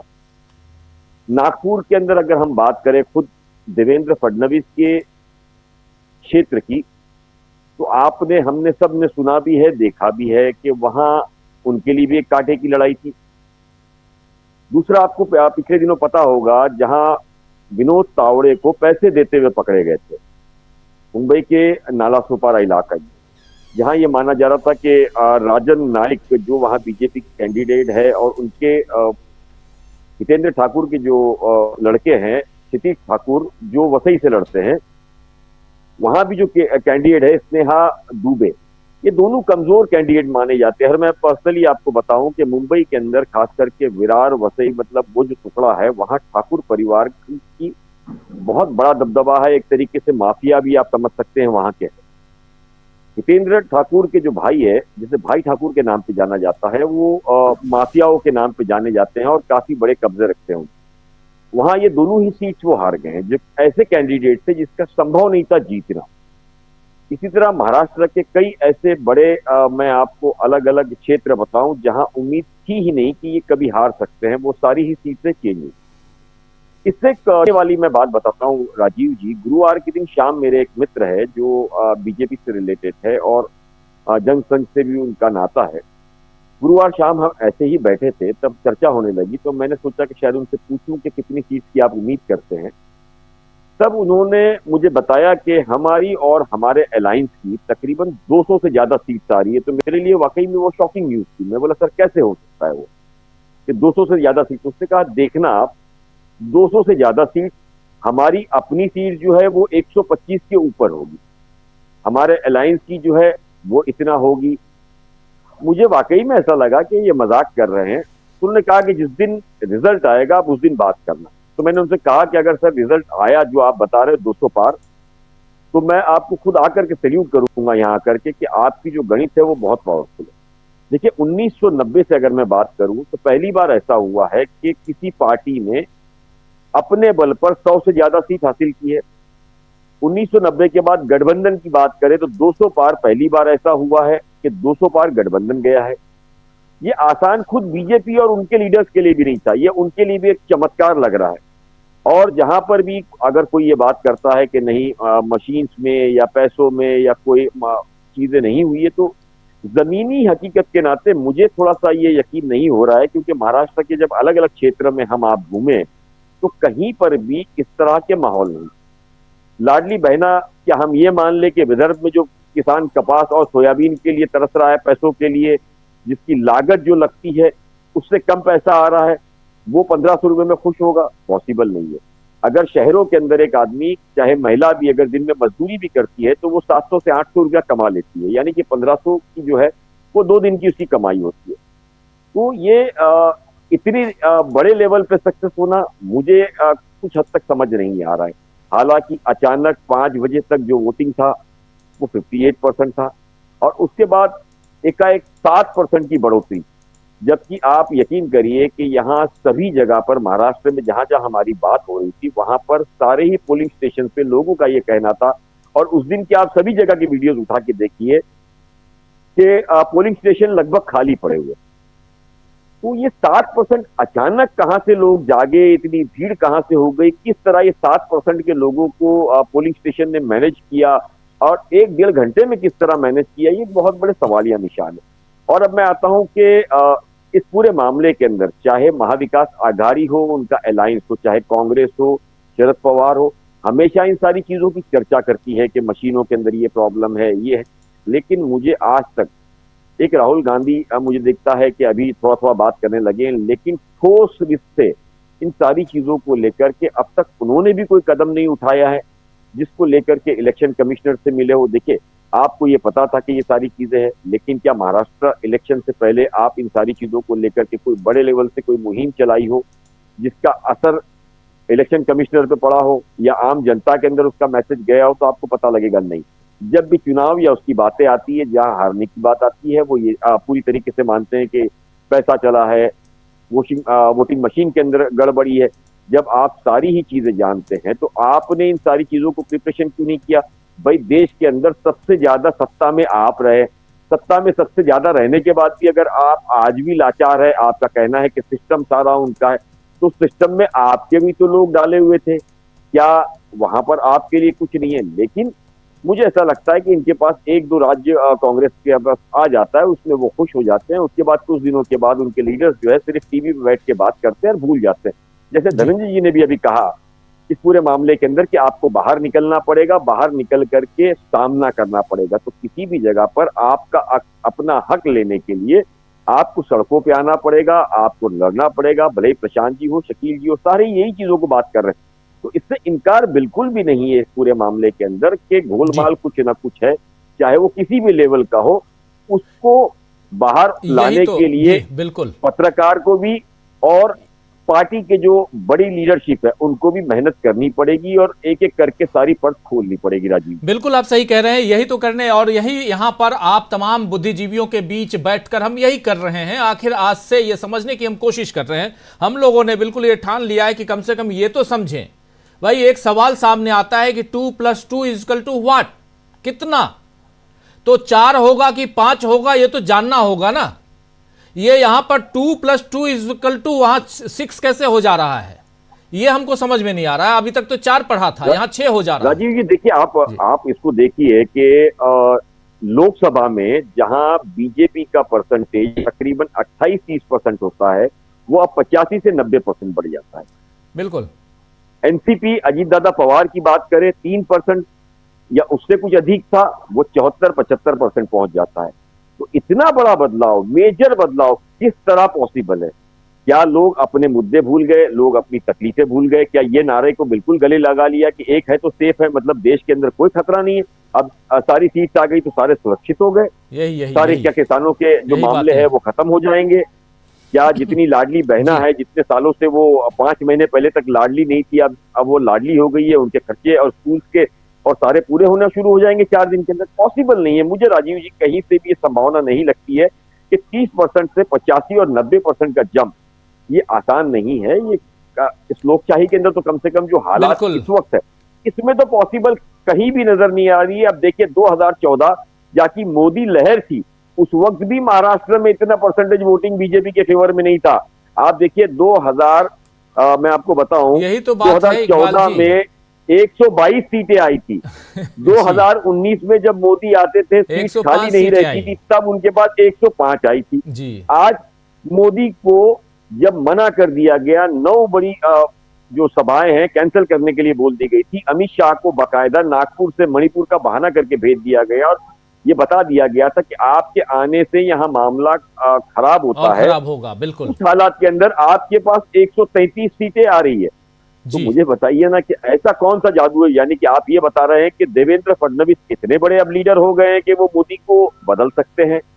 यानी कि अब तो यही एक बात है कि देवेंद्र फडणवीस का देवा भाव का जादू चला है, जिससे चल करके नरेंद्र मोदी का कद जो है वो छोटा हो गया, तब जाकर के महाराष्ट्र। और दूसरी बात, महाराष्ट्र जो है एक फाइनेंशियल कैपिटल है और महाराष्ट्र का असर ये दूसरे राज्यों पे और दूसरे राज्यों के अलावा सेंट्रल पे भी पड़ेगा। देखिए अगर इकबाल जी रोकना चाहता हूं थोड़ा, और दूसरे साथियों को भी क्योंकि समय की कमी हो रही है इसलिए माफी चाहूंगा, रोकना चाहूंगा, लेकिन बहुत इंपॉर्टेंट बात आप यहां रख रहे हैं। दोबारा आता हूं, प्लीज माफी चाहूंगा। प्रेम कुमार जी के पास तुरंत आना चाहता हूं। प्रेम कुमार जी, आप पूरी बात सुन रहे हैं, अभी कार में थे तब भी सुन रहे थे, उसके बाद भी लगातार सुन रहे हैं। हम यहां पर यही समझने की कोशिश कर रहे हैं कि झारखंड आप हार जाते हैं, महाराष्ट्र जीत जाते हैं। हार जीत लगी रहती है, कोई बात नहीं। आपके पास महाराष्ट्र की सरकार पहले से थी, आप जीत गए, चलिए ये भी मान लिया। थोड़ा उसमें और कुछ चीजें तड़का लगा करके भी रख लें तब भी मान लिया। लेकिन ये जो ट्रेंड है जिसके बारे में इकबाल जी यहां बता रहे हैं कि जब मोदी उफान पे रहते हैं 2014 में, तब 122 सीटें आती हैं। उसके बाद 2019 में राष्ट्रवाद की आंधी बहती है पुलवामा के बाद, तब 105 सीटें आती हैं। और इस वक्त पता नहीं क्या है, मोदी जी तो है नहीं, क्या बिना नाम, यानी ये माना जाए प्रेम कुमार जी कि अब बीजेपी को मोदी की जरूरत नहीं है, बीजेपी ऐसे चुनाव लड़ लेगी, जीत जाएगी, ये माना जाए? मोदी और अमित शाह की जरूरत बीजेपी को नहीं है, क्योंकि मोदी और अमित शाह नहीं थे तभी हरियाणा भी बीजेपी जीत गई और महाराष्ट्र भी बीजेपी जीत गई। मोदी को हटाओ फिर, ये माना जाए प्रेम कुमार जी? जी जी, शुक्रिया राजीव जी। मोदी को हटा देंगे तो ये सब चीजें होंगी कैसे? अडानी को खत्म कर देंगे तो ये सब चीजें होंगी कैसे? भाई जो चेहरे दिख रहे हैं कि ये दूल्हा है, दूल्हा वो नहीं है। देखिए एक बात जो शुरू हुई थी प्रेस कॉन्फ्रेंस जब हम सुन रहे थे पवन खेड़ा जी का, आमतौर पर हम लोग बोलने में एक गलती कर जाते हैं, तो ये कि एक चुनाव वो जीत लेते हैं कदाचार करके और दूसरा हमें जिता देते हैं। अरे जीता उता कोई नहीं देता है, जीतते जो जीत होती है वहां पर तंत्र किसी वजह से फेल रहता है, या तो एक्टिव नहीं होता है या एक्टिव होने के बावजूद फेल होता है। ये सारी अविश्वसनीय घटनाएं जिस पर हम कहेंगे वो शॉकिंग है, अविश्वसनीय बोलने से हल्का हो जाता है। जो सारी घटनाएं हैं वो डबल इंजन की सरकार में ही क्यों होती है भाई? जहां आप देख लीजिए तेलंगाना में, आप देख लीजिए कर्नाटक में, ये सारे उदाहरण तो हैं।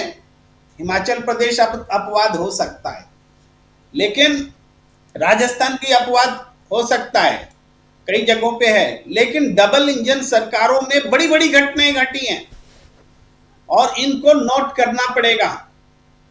ये नहीं है कि झारखंड में जीत उन्होंने दे दी है, नहीं।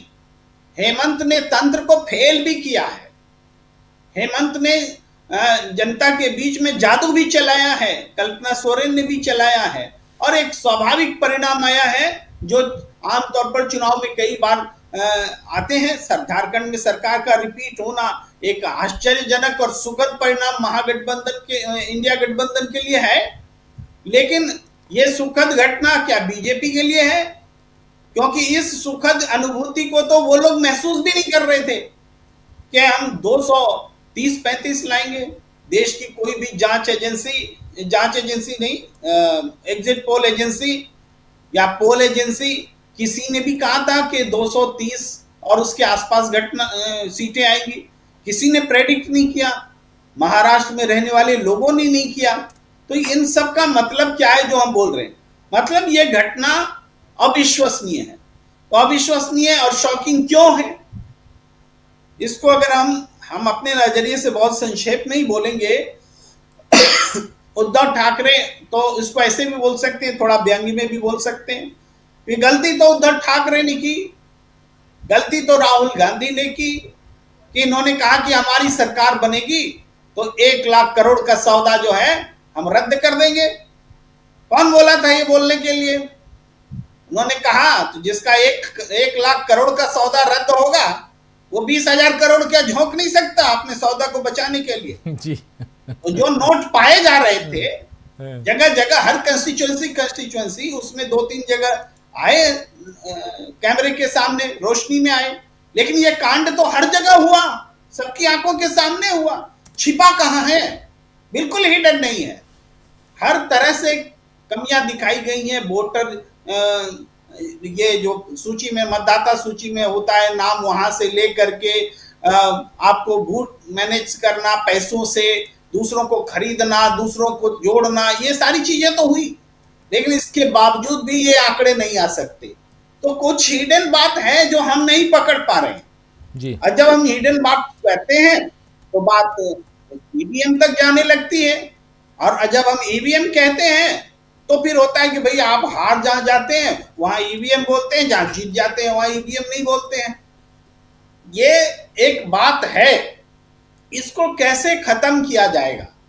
कि इसको खत्म करने का तरीका, जो बातें जनता को समझ में नहीं आती है, आप किसी भी व्यक्ति से जो आपके विचार में सहमत नहीं है लेकिन आपका नजदीकी है, उनसे बात कीजिए। वो हंसेंगे, बोलेंगे लो वहां पर भी ईवीएम काम नहीं किया और यहां पर ईवीएम काम कर गया, इस तरीके से वो बोलेंगे। और हम या आप उनको समझा नहीं पाते कि क्यों ऐसा हम कह रहे हैं। समझा क्यों नहीं पाते? क्योंकि वो हिडन बातें जो हैं वो हमारे समझ से में भी नहीं आ रही है। हम नहीं समझ पा रहे हैं कि काला शीशा ईवीएम में लगा था तो उसको कैसे बेईमानी किया। कोई टेक्निकल आदमी समझाता भी है तो वो उतना बैठ के कौन देखेगा, वो बातें होती हैं। या ईवीएम की जो रिचार्ज अवस्था में रह गई चार्ज 99%, तो उसके क्या इम्पैक्ट पड़े, उन सब बातों को वो सीधे खारिज करते, कहते हैं कि ना आप सुप्रीम कोर्ट भी नहीं सुन रहा है, ईवीएम भी नहीं सुन रहा है, चुनाव आयोग भी नहीं सुन रहा है, तो आप किस संस्थान पर ही नहीं भरोसा करेंगे तो किस पर करेंगे? मेरा कहने का मतलब है कि एक बड़ी समस्या है इस बात को समझना और समझाना। तो समझना और समझाना, इसी के लिए तो राहुल गांधी ने फैक्ट फाइंडिंग टीम बनाई थी कि उन फैक्ट्स को सामने लाना कि ये चुनाव पद्धति में ईवीएम को कोई अपने हक में इस्तेमाल कर ले रहा है। इसका एक जब तक अभियान कैंपेन जनता को विश्वास दिलाने का काम नहीं होगा। अभी धनंजय जी कह रहे थे थोड़ी देर पहले कि जमीन पर उतरना पड़ेगा। जमीन पर उतरना पड़ेगा। आप अनशन करके मर न जाइए, कुछ ना होगा। जब तक कुछ ना होगा, जब तक जनता को विश्वास नहीं दिलाया जाएगा कि कहां गड़बड़ी है, तो फैक्ट फाइंडिंग जो होगी उसमें कहां बेईमानी हो रही है उसको आप पर्चा बना करके देश भर में फैला दीजिए, नारा बना करके देश में पहले जनता को कन्विंस तो करिए। तो जनता को जब कन्विंस नहीं करेंगे तो मान लीजिए चलिए एक और महाराष्ट्र आप हार गए, एक और हारेंगे ये भी मानिए, लेकिन एक तैयारी जो पैरेलली होनी चाहिए कि हम जनता को कैसे समझाएं, क्यों कैसे ये अडानी जहां जिस राज्य को चाहते उस राज्य को बीजेपी को जिता देते। अब बीजेपी नहीं, मोदी अडानी का संयोजन सरकार बना रहा है और गिरा रहा है। ये बात अब किसी से छिपी हुई नहीं है और ये केवल बंद कमरे में नहीं हो रहा है। ये इसमें अब चुनाव आयोग की भी मिली भगत है, इसमें ईवीएम भी शामिल है। यानी उद्योगपति, सरकार और जो संस्थानें हैं वो मिल करके एक ऐसा वातावरण बना चुके हैं जिसके खिलाफ लड़ना कोई आसान काम नहीं है। सड़क पर उतर जाएंगे तो हम पहले भी कहते हैं जब तक विश्वास नहीं होता, जनता आंदोलित नहीं होती है, तब तक सड़क पर नहीं उतर सकती है। जनता उतरेगी आप लीडरशिप देंगे, ये बात है। इसलिए निराश होने की कतई जरूरत नहीं, गुस्सा होने की जरूरत है। निराश होने की आवश्यकता नहीं है। हमें गुस्सा होना होगा, उस कारण को ढूंढना पड़ेगा और जनता को समझाना पड़ेगा। यही रास्ता है, इसके अलावा कोई रास्ता नहीं दिखता मेरे हिसाब से। सबकी अपनी अपनी राय है। जी जी बिल्कुल बिल्कुल बिल्कुल, बहुत इंपॉर्टेंट राय आप यहां रख रहे हैं, बहुत महत्वपूर्ण, क्योंकि हम बात कर रहे हैं एक लोकतंत्र के प्रहरी के नाते यहां बात हो रही है, एक पत्रकार के नाते बात हो रही है। बात यहां हो रही है कि जो कुछ चल रहा है क्या वो बिल्कुल सही है, क्या बीजेपी को और दूसरे दलों को, खासकर महायुति की जो बम्पर यहां पर जीत दिखाई दे रही है, 234 सीटें एनडीए गठबंधन को और मात्र 48 सीटें इंडिया गठबंधन या महाविकास अघाड़ी को, क्या ये जो फिगर है बिल्कुल सही है? इन सब की हम बात कर रहे हैं, लेकिन इन सब के पीछे उस ट्रेंड को समझने की कोशिश, अब फिगर की बात नहीं, अब ट्रेंड को समझने की कोशिश कर रहे हैं कि आखिर क्या कारण है कि हरियाणा चाहिए था, बीजेपी जीत के ले गई, महाराष्ट्र चाहिए, बीजेपी जीत के ले गई। आखिर इसके पीछे और इसके बाद जब कांग्रेस पार्टी प्रेस कॉन्फ्रेंस करती है तो वो उन मुद्दों को, उन बिंदुओं को रखती है जिन बिंदुओं पर हम पहले बात कर चुके हैं। पहले बातें ऐसी होती रही हैं हमारे इसी कार्यक्रम के में, और इसलिए उन बातों को अगर कांग्रेस पार्टी भी अपनी प्रेस कॉन्फ्रेंस में आगे बढ़ा रही है तो कहीं ना कहीं कुछ ना कुछ क्लू तो है। जल्दी से आना चाहता हूं प्रोफेसर रविकांत जी आपके पास, माफी चाहूंगा लंबा वक्त, आज चर्चा ही ऐसी गंभीर हो रही है कि थोड़ा लंबा वक्त जा रहा है, लेकिन फिर भी आपके विचार बहुत इंपॉर्टेंट हैं और बहुत नजदीक से आप इन चीजों को देखते हैं। प्रोफेसर रविकांत जी, क्या आपको लगता है झारखंड और महाराष्ट्र के आज नतीजे आए, झारखंड में बहुत मेहनत की, इसमें कोई दो राय नहीं है, कल्पना सोरेन, हेमंत सोरेन ने, और वहां की एक पूरी की पूरी रूपरेखा पटकथा अगर कही जाए तो दो लोगों ने रची है, एक कल्पना सोरेन की मेहनत, दूसरी चंपई सोरेन ने भी, उनको भी आपको थोड़ी सी बधाई देनी पड़ेगी क्योंकि चंपई सोरेन ने हेमंत सोरेन के साथ, हेमंत सोरेन की पार्टी में रह के चंपई चाचा ने गड्ढा खोदने की कोशिश की, उस गड्ढे में खुद गिर गए और न सिर्फ खुद गिरे बल्कि अपनी पार्टी, नई नवेली पार्टी को भी इस ढंग से गिरा दिए कि आज 24 सीटों पर सिमटती हुई दिखाई दे रही है, अभी ऊपर फिगर है इसलिए भी। तो ये झारखंड की बात है, लेकिन जब वो महाराष्ट्र की बात करते हैं तो वो लहर, बड़ी ईमानदारी के साथ कह रहा हूं, और दो लोग, मैं और हमारे साथी प्रशांत टंडन जी स्क्रीन पर मौजूद हैं और जो साथी स्क्रीन पर मौजूद नहीं है वो भी, इस बात को आपको बता दूं कि हम लोगों को कहीं कोई लहर बीजेपी की नहीं दिखाई दे रही थी। प्रोफेसर रविकांत जी, महाराष्ट्र की बात कर रहा हूं, लोग बहुत परेशान थे और यहां तो लहर नहीं, यहां तूफान है।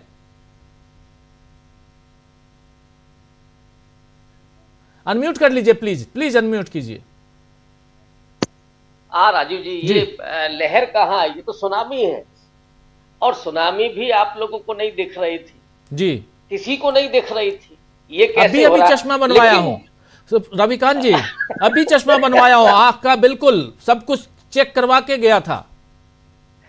देखिए राजीव जी, हम लोगों को सब दिख रहा है, ऐसा नहीं है।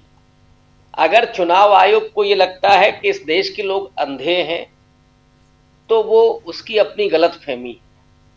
इस देश को जहां ला करके खड़ा कर दिया है। आज कौन ऐसा होगा जो ये कहेगा कि साहब महाराष्ट्र में जनादेश मिला है? ये जनादेश नहीं है, ये धनादेश है, सीधे तौर पर, खुले तौर पर। तो अब मुझे तो लग रहा है ये बड़ा ब्लंडर कर दिया है बीजेपी ने। मतलब इसमें अगर थोड़ा बहुत नीचे रहते, 200 के आसपास आ जाते, तो शायद लोगों को थोड़ा भरोसा भी हो जाता कि कुछ बड़ी गलतियां की होंगी या वो हम लोगों को नहीं दिख रहा होगा। इसको कौन मान लेगा? तो ये तो अविश्वसनीय है। और किसी भी तरीके से, और कोई भी व्यक्ति महाराष्ट्र में बैठा हो या महाराष्ट्र से बाहर बैठा हो, उसको नहीं समझ में आएगा। और अब तो ये एक अलग ट्रेंड बन गया है कि मोदी जी निकले बाहर, वो हरियाणा से भी निकल गए थे, उसके बाद जो करना है सो कीजिए। मोदी जी का एक ही फरमान है कि नतीजा आना चाहिए, आपको जो करना है वो आप करें, तो कर रहे हैं। इसलिए ये कतई जनादेश है नहीं। अब बहुत सारी बातें हैं जो कांग्रेस पार्टी आज कह रही है, इसकी चर्चा हम लोग लगातार पहले करते रहे, और कांग्रेस पार्टी का थोड़ा सा देर से वो सब समझ में आ रहा है। और अगर हरियाणा की फैक्ट फाइंडिंग अगर नहीं आई है, तो इसका मतलब क्या है कि आप फिर उसके बाद सो जाते हैं। आप इंतजार कर रहे हैं कि इस देश के लोग ही उठ करके खड़े हों और आपके हाथ में सत्ता सौंप दें, तो फिर ये बेईमानी है। यहां तो सारे के सारे आपके नैरेटिव को, आपके प्रोग्राम्स को हाईजैक किया जा रहा है। अभी मैं एक खबर पढ़ रहा था, 26 नवंबर 1949 को जब भारत का संविधान पारित हुआ, उसके 75 साल पूरे हो रहे हैं। उस पर जो राष्ट्रपति जी के तरफ से फरमान जारी हुआ है कि कई हजार लोग संविधान की प्रस्तावना का पाठ करेंगे, जो पिछले 5 साल से उत्तर प्रदेश, महाराष्ट्र, पंजाब की जमीन पर, कर्नाटक की जमीन पर चल, तो उस पूरे नैरेटिव को खत्म करने की साजिश रची जा रही। जो संविधान के हत्यारे हैं वही संविधान का गुणगान करने जा रहे। उसमें आरएसएस के लोग भी होंगे, उसमें बीजेपी के लोग भी होंगे। अब छोड़ दिया है संविधान के खिलाफ बोलने के लिए तमाम बाबाओं को। एक बाबा तो कह रहा था कि मनुस्मृति लागू होगी, 2035 में हिंदू राष्ट्र बनेगा। उन पर कोई कार्रवाई नहीं होगी, संविधान के प्रस्तावना का पाठ होगा। ये जो नतीजा है महाराष्ट्र का, जरा एक और नजरिए से देखा जाना चाहिए कि राहुल गांधी को किसी तरीके से उनको डिस्क्रेडिट किया जाए और उनके एजेंडे को डिस्क्रेडिट किया, सोशल जस्टिस के उस पूरे विमर्श को फेल किया जाए। और उसमें मैं सिर्फ बीजेपी आरएसएस की ही वो कारस्तानी नहीं मानता हूं। इसमें प्रशांत जी और बेहतर बताएंगे कि इसमें कांग्रेस के लोग भी शामिल होंगे। अगर फैक्ट फाइंडिंग नहीं आ रही है हरियाणा की, वहां पे भी राहुल गांधी वही बात कर रहे थे, और अभी भी अगर ऐसा हो रहा है, तो इसका मतलब मुझे तो जो समझ में आता है कि कांग्रेस के भीतर जो मठाधीश बैठे हैं वो भी यही चाहते हैं कि राहुल गांधी का ये नैरेटिव फेल हो जाए। उनको बहुत फर्क नहीं पड़ता है कि वो चुनाव जीतेंगे कि हारेंगे, सरकार बनेगी कि नहीं बनेगी। कुछ लोगों की राज्यसभा पक्की है, कुछ लोग लोकसभा में भी दाएं बाएं करके पहुंच ही जाएंगे। इंतजार प्रियंका गांधी करेंगी 20 साल, वो अब पहुंचेंगी। राहुल गांधी सड़क पर मेहनत करेंगे, बाकी सब बैठे होंगे, वो कुछ होगा तो प्रेस कॉन्फ्रेंस कर लेंगे, अच्छा भाषण दे लेंगे जी। लेकिन उनका जरा देखिए कि क्या रवैया क्या रहता है, वो क्या करते हैं। तो भारतीय जनता, उसका तो काम है। मैं मानता हूं कि नरेंद्र मोदी की तो स्टाइल है। नरेंद्र मोदी को सत्ता में रहने के लिए वहां आप देखिए साम दाम दंड भेद को चाणक्य नीति बताया जाता है। आप कुकर्म भी करें तो भी ग्लोरीफाई हो रहा है। इस चुनाव आयोग से आप क्या उम्मीद करेंगे? तो एक बड़े चिंतन की जरूरत है। और मैं नहीं समझता जो पत्रकार है जिन्होंने देखा है उस चीज को, वो कतई फेल नहीं। दर्शकों की नाराजगी और उनका गुस्सा सर माथे पर, लेकिन ये उनकी गलती नहीं है। चुनाव आयोग जो कर रहा है, अडानी, ये चुनाव 2 ही लोगों ने जीता, मैंने तो बधाई दी है राजीव कुमार को और अडानी साहब को, ये चुनाव उनका था। हम कैसे मोदी जी भी उस बधाई के लायक नहीं है जी। सीधे तौर पर आप जब इस हालत में देश को देख रहे हैं तो कांग्रेस पार्टी को, विपक्ष को, अब आज सब इधर भी, मैं देख रहा हूं अखिलेश यादव भी आज शांत बैठ जाएंगे, हो गया इलेक्शन, बात खत्म हो गई, अगले चुनाव में जब आएगा तो फिर देख लिया जाएगा। ऐसे नहीं हो सकता इस दौर में। अगर आप ये सोचते हैं कि नहीं लोग ही परेशान होकर के, तो लोगों को रोज लॉलीपॉप दिया जाता है लोगों को भरमाने के लिए, और लोग बेचारे क्या करेंगे। अब ईवीएम का सवाल लोगों की जबान पर है, लेकिन वो नहीं लेकर के आ सकते हैं। ईवीएम में ये चीज है, ये आपको करना पड़ेगा ना। ये आपको, राहुल गांधी के बराबर मेहनत क्यों नहीं की जा रही है बताइए मुझे जी। यहां तो पूरी, मैं देखो पूरी मीडिया राहुल गांधी से कोई सीखे हारना चुनाव, ये चला रहा है। वो राहुल, और केवल चुनाव जीतने से कोई व्यक्ति विजेता नहीं होता, ये इलेक्शन है। लेकिन यहां तो छल कपट झूठ बेईमानी सब कुछ चल रहा है। अकेले राहुल गांधी कैसे जिम्मेदार हो सकते हैं? राहुल गांधी की जिम्मेदारी वहां है कि जो पार्टी के भीतर बैठे मठाधीश हैं उनको उठा करके बाहर करें, ये जिम्मेदारी मैं मानता हूं। ये अगर आप नहीं करते और फिर चुनाव हारते हैं और लोगों को दोष देते हैं तो मुझे लगता है कि वो फिर बेईमानी है। सच्चाई यह है कि ये इलेक्शन राजीव कुमार ने जीता है, अडानी साहब ने जीता है, उनको बधाई फिर से। और ये जनादेश नहीं है, ये धनादेश है। लोगों का गुस्सा सबको दिख रहा था और किसी भी पत्रकार की कोई गलती नहीं है जो वो देख रहे थे कि ये लहर भी नहीं दिख रही थी, सुनामी कैसे आ गई, मेरी नहीं समझ में आता है राजीव जी। बिल्कुल बिल्कुल आप सही कह रहे हैं, लहर नहीं सुनामी कैसे, ये एक बड़ा सवाल है। जल्दी से एक छोटा कमेंट अमलेंदु उपाध्याय जी। सुनामी देखिए, लहर की तो बात ही छोड़ दीजिए, भाटा था ज्वार आ गया और सुनामी आ गई, उल्टा हुआ। हमारे राजीव जी एक कवि थे राधे श्याम तपन, फिर बाद में वो अमरोहा में इंटर कॉलेज में प्रिंसिपल हुए थे, उनकी हत्या हुई। वो कविता सुनाया करते थे कि बेटा बुरी कमाई में तू हिस्सेदार नहीं बनना, सन्यासी बन जाना लेकिन थानेदार नहीं बनना। अगर आज वो होते तो कहते बेटा बुरी कमाई में तू हिस्सेदार नहीं बनना, सन्यासी बन जाना पर राजीव कुमार नहीं बनना। ये कविता पढ़ते वो, आज मुझको याद आ गई राजीव जी, 35 साल पहले उनकी कवि सम्मेलन में कविता सुनी थी। तो कुल मिला के ये जीत के लिए इस बधाई के पात्र राजीव कुमार जी हैं, उनको 100 कोटि प्रणाम इस जीत की बधाई के लिए। अडानी जी के पाए लागे, उनको बहुत बहुत बधाई। अब यही दो लोग देश चलाएंगे, मोदी जी की भारतीय जनता पार्टी की कोई आवश्यकता नहीं है, मोदी जी कहीं जाएं, राजीव कुमार सही सलामत रहे, भारतीय जनता पार्टी ऐसी सरकारें बनाती रहेगी। राजीव जी जी, जल्दी से प्रशांत टंडन जी, अब क्लोजिंग की तरफ बढ़ते हैं, जल्दी जल्दी शॉर्ट बातें, कमेंट्स।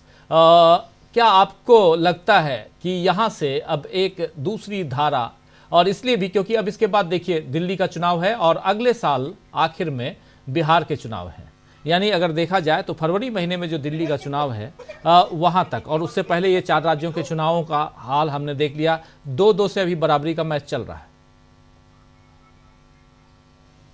उन चुनाव का भी एग्जिट पोल आप आसानी से कर सकते हैं, बिल्कुल। लेकिन देखिए, मैं छोटी 2-3 बातें रखता हूँ, सबको सुना मैंने और बाकी भी देख रहा हूँ। देखिए, मैं भी देख रहा था कि 30,000 से ऊपर मार्जिन से बीजेपी ने 66 सीटें जीती, 66 आधी सीटें, और इसमें 50,000 से 34 सीटें। इन 34 सीटों में न जाने कितनी सीटों में तो हम लोग गए होंगे।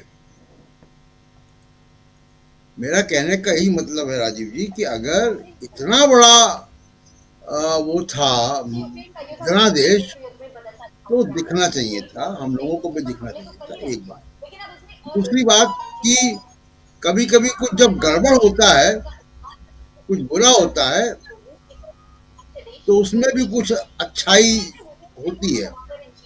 शायद ये महाराष्ट्र की जीत और हरियाणा के तुरंत बाद की जीत बीजेपी की इस तरीके की,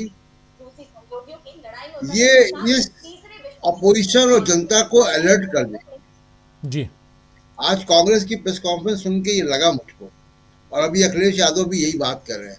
तो अब अखिलेश यादव, सुबह से हम लोग शिवसेना का वर्जन हम देख रहे हैं। तो अखिलेश यादव, उद्धव ठाकरे, कांग्रेस पार्टी, बाकी और पार्टियां भी हैं इसमें शामिल। अब ये चुनाव की धांधली पर बहुत गंभीर है। अब इनको शेप देना होगा। कांग्रेस पार्टी को इसमें लीड लेना पड़ेगा कि उसको एक शेप दे कि कैसे इसको कन्वर्ट करें एक बड़े जन आंदोलन में। जिस तरीके का मुद्दा आप अडानी को उठाते हैं, बेरोजगारी, महंगाई को उठाते हैं और तमाम मुद्दों को उठाते हैं, 50% की आरक्षण की लिमिट को हटाने की बात करते हैं, संविधान की बात करते हैं, उसके साथ साथ आपको चुनाव आयोग और चुनाव धांधली को भी जनता का मुद्दा बनाना पड़ेगा। जब तक जनता का मुद्दा नहीं बनेगा, जब तक ये काम ऐसे ही चलता रहेगा। और एक छोटी सी बात जो रविकांत जी कह रहे थे, उसी पे मैं ऐड कर दूं केवल, इस पे हम लोग अलग से और डिटेल बात करेंगे बाद में। बहुत खतरनाक राजनीति कर रहे हैं राहुल गांधी, डेंजरस है ये। वो राजनीति क्या है? सामाजिक न्याय की राजनीति है। अब वो रैलियों में, प्रेस कॉन्फ्रेंस में, ट्वीट में तो वो कर रहे हैं, वो 50% की लिमिट बढ़ाने की बात कर रहे हैं, वो जातिवाद जनगणना की बात कर रहे हैं, वो रिप्रेजेंटेशन की बात कर रहे हैं। जब ये बात वो कर रहे हैं तो वो सिस्टम में बैठे हुए यथास्थितिवादियों को यूनाइट भी कर रहे हैं, उनको वो अलर्ट कर रहे हैं। और ये उसी का नतीजा हमको दिख रहा है कि वो नैतिक अनैतिक सब चीजें करके किसी तरीके से इस सोशल जस्टिस के एजेंडा को पीछे करो। जी, ये खतरनाक राजनीति है। अब इसमें राहुल गांधी को यहाँ से अब लेवल 2 पे जाना पड़ेगा, यानी अब संविधान केवल दिखाने से काम नहीं चलेगा, आगे जाना पड़ेगा। इस पे कांग्रेस पार्टी को सोचना चाहिए। जी बिल्कुल बिल्कुल, आप सही कह रहे हैं, लेवल 2 पे जाने की जरूरत है। और यहाँ एक उस चीज को, एक्चुअली उस बारीक सी लाइन को समझने, देखने और आइडेंटिफाई करके निकालने की जरूरत है कि आखिर कहाँ ये लेवल प्लेइंग फील्ड जो है उसके बीच का, जो दोनों जगहों पे अगर झारखंड और महाराष्ट्र के चुनाव में भी देखें तो कहाँ वो गैप है। शकील अख्तर जी, जरा आपसे समझना चाहता हूं, क्या आपको भी लगता है कि अभी तक इस मसले पे जितना काम हुआ है, चाहे वो ईवीएम को लेकर लड़ाई हो, चाहे वो लेवल प्लेइंग की बात हो, चाहे उसमें फैक्ट फाइंडिंग टीम की घोषणा मात्र हो, ये नाकाफी है? और हमारे ख्याल में बहुत काम नहीं हुआ है। और हम यहाँ पे ये कहना चाहेंगे कि अब निश्चित ही तौर पर आगे की बात देखना होगी। कुछ दिनों के लिए सिर्फ और सिर्फ एक काम करना होगा, चुनाव धांधलियां, इस पर उन्हें विचार करना होगा। और जो हमें लगता है कि तत्काल जो है विपक्षी दलों को एक बैठक बुलाना चाहिए और उस बैठक में उन्हें इसके ऊपर गंभीर चर्चा करना चाहिए कि ये चुनाव धांधलियां जो हो रही हैं ये किस किस तरह से हो रही हैं, इन्हें रोकने के लिए क्या क्या किया जा सकता है। और एक हो सके तो एक छोटी कमेटी बनाना चाहिए जो इन सब चीजों के ऊपर एक डॉक्यूमेंटेशन करे। ये सारे काम बहुत जरूरी है। बाकी जो राहुल गांधी कर रहे हैं, अखिलेश कर रहे हैं, उद्धव कर रहे हैं, सब कर रहे हैं, सब अच्छा काम कर रहे हैं, ठीक काम कर रहे हैं, लेकिन वो काम अपने जारी रखें, वो उसमें किसी को कोई एतराज नहीं है। लेकिन सबसे बड़ी प्रायोरिटी इस वक्त जो है इसको समझने की है कि अगर ये रिगिंग इसी तरह होती रही तो फिर चुनाव जीतना बहुत मुश्किल हो जाएगा। देखिए, लोगों की उम्मीदें बहुत बुरी तरह टूट रही हैं। सबसे बड़ी बात है कि लोगों को विश्वास दिलाना कि न तुम गलत कर रहे हो न हम गलत कर रहे हैं। ये जो है बेईमानी से सब कुछ हो रहा है और इस बेईमानी को रोकने के लिए हम ये काम कर रहे हैं। ये तो हम भी कहते हैं, वो भी कहते हैं कि बेईमानी हो रही है, लेकिन बेईमानी को रोकने के लिए क्या हो रहा है ये जनता को बताया जाना बहुत जरूरी है। तो हमको लगता है, हम ये कहते हैं कि तत्काल एक मीटिंग बुलाना चाहिए इंडिया गठबंधन की, और भी उसमें लोग आ सकते हैं और उसमें इसी विषय बात करना चाहिए। बाकी सारे विषय छोड़ के, बेरोजगारी है, महंगाई, ये सब है, सब उठाए हैं, राहुल ने सबने उठाए हैं, लेकिन चुनाव धांधलियां हम कैसे रोकें? क्योंकि अभी जो चुनाव आने वाला है दिल्ली और बिहार का, तो बहुत ही इंपॉर्टेंट चुनाव है और दोनों जगह जो माहौल है वो बीजेपी के खिलाफ है। अब बीजेपी उसको अपने पक्ष में कर लेगी तो फिर जनता और ज्यादा टूट जाएगी। तो मतदाता को, जनता को टूटने से बचाने की जिम्मेदारी ये विपक्ष की है और विपक्ष को इस मामले में बड़ी स्पेसिफिक बात करना चाहिए। बात लंबी चौड़ी नहीं, बड़ी चिन्हित करके बात करना चाहिए, स्पेसिफिक बात करना चाहिए कि ये काम हम करने जा रहे हैं और ये चीजें इतने समय के अंदर ये हमारी रिपोर्ट तैयार हो जाएगी। जी राजीव जी। जी बिल्कुल बिल्कुल। इकबाल जी क्या कहेंगे आप, और खासकर अब चूंकि ऑलरेडी सुनामी, आंधी जो भी कह लें वो सब कुछ अभी आप देख रहे हैं, क्या यहाँ पे अभी 26 तारीख तक महाराष्ट्र में सरकार बन जानी चाहिए? क्या लगता है कि सरकार बन जाएगी? कौन मुख्यमंत्री होने जा रहा है महाराष्ट्र में? देखिए, जहां तक मुझे लगता है मुख्यमंत्री का पेज जरूर फंसा था, लेकिन जिस तरीके से एक सीटों की जो गिनती है इस वक्त वो पूरी तरीके से बीजेपी की लहर में, यानी कि एकनाथ शिंदे हो या अजीत पवार हो, वो खुद भी समझ सकते हैं कि अगर 133 जो है वो कोई बहुत बड़ा आंकड़ा है बीजेपी के लिए, और अगर ये ना भी कहे तब भी वो अदर्स को लेकर के अपनी सरकार बना सकते हैं। और खास करके मैं बीजेपी के कुछ सीनियर लीडर्स से मेरी बात हुई, उनका कहना था कि उन्होंने दिल्ली हाईकमान से बात की लेकिन उन्होंने ये चीजें करने से मना कर दी। उसकी वजह यह है कि सेंट्रल में भी उनकी गठबंधन की सरकार है जिसका मैसेज गलत जाएगा। तो खुद एकनाथ शिंदे भी जो है वो इन सारी चीजों को समझते हैं। हाँ, मुझे लगता है कि देवेंद्र फडणवीस की अगुवाई के अंदर ये बहुत अच्छे जिसको कहते हैं मंत्रालय ले करके, ऐसे मंत्रालय जो कि मलाईदार और मालदार मंत्रालय कहा जाता है, वो ले सकते हैं। लेकिन मुझे नहीं लगता कि अब इन सारी चीजों को लेकर के वो अड़िंगा डालेंगे। उसकी वजह है कि अगर वो अड़िंगा डालते भी है तो पता चला कि अजीत दादा पवार उनके साथ मिलकर के उन्होंने सरकार बना ली, तो ना वो इधर के रहे ना उधर के रहे। क्योंकि अगर एकनाथ शिंदे मिल भी जाते हैं शरद पवार के साथ तब भी सरकार नहीं बनती है।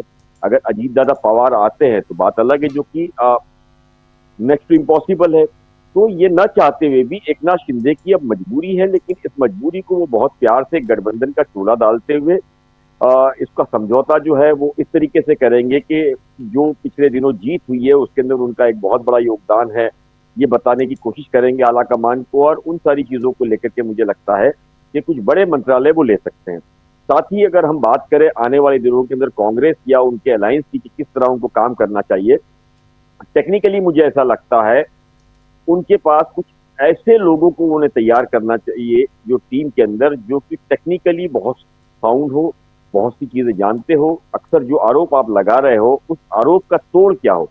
अब ये एआई का दौर आ चुका है, हर चीज के तोड़, हर चीज के जानकार मौजूद है। तो क्या अगर इनकी ऑपोजिशन पार्टी ये सारी चीजें कर सकती है तो क्या इनके पास इस तरह के लोग या इनके पास इस तरह के नेता नहीं है कि उसका तोड़ या उसका एक रास्ता निकाला जा सके? तो इसमें बहुत गंभीरता से मुझे लगता है कांग्रेस को देश भर में सोचना होगा।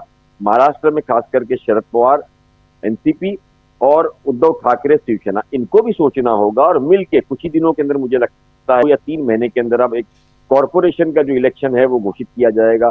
और मुंबई कॉरपोरेशन देश के कई ऐसे राज्य है जिससे बड़ा बजट रखती है, तो पूरे महाराष्ट्र में भी कई जगह कॉरपोरेशन के इलेक्शन होने हैं। तो वहां अगर ये तोड़ पैदा करते हैं और बहुत मिल करके समझदारी से काम करते हैं, लगातार ये आरोप लगता रहा है कि कांग्रेस के अंदर एक बहुत बड़ा स्लीपर सेल है जो बीजेपी के लिए काम करता है। उस स्लीपर सेल को ढूंढे, उसको निकाले, नई लीडरशिप लाए, नए लोगों पर विश्वास करे और एक विश्वास के साथ में किस तरीके से आगे लड़ाई लड़नी है उसकी एक रणनीति बनाई जाए, तब जाकर के मुझे लगता है कि ये जीत हासिल कर सकेंगे। राजीव जी जी बिल्कुल, बहुत सारी बातें यहाँ, बहुत महत्वपूर्ण बातें आप यहाँ कह रहे थे। प्रेम कुमार जी शायद नहीं हैं और रविकांत जी भी नहीं हैं। चलिए कोई बात नहीं, बहुत इंपॉर्टेंट बातें हम कर रहे थे। कुछ जोड़ना चाहेंगे प्रशांत जी या शकील जी? प्रशांत जी कुछ जोड़ना चाहेंगे?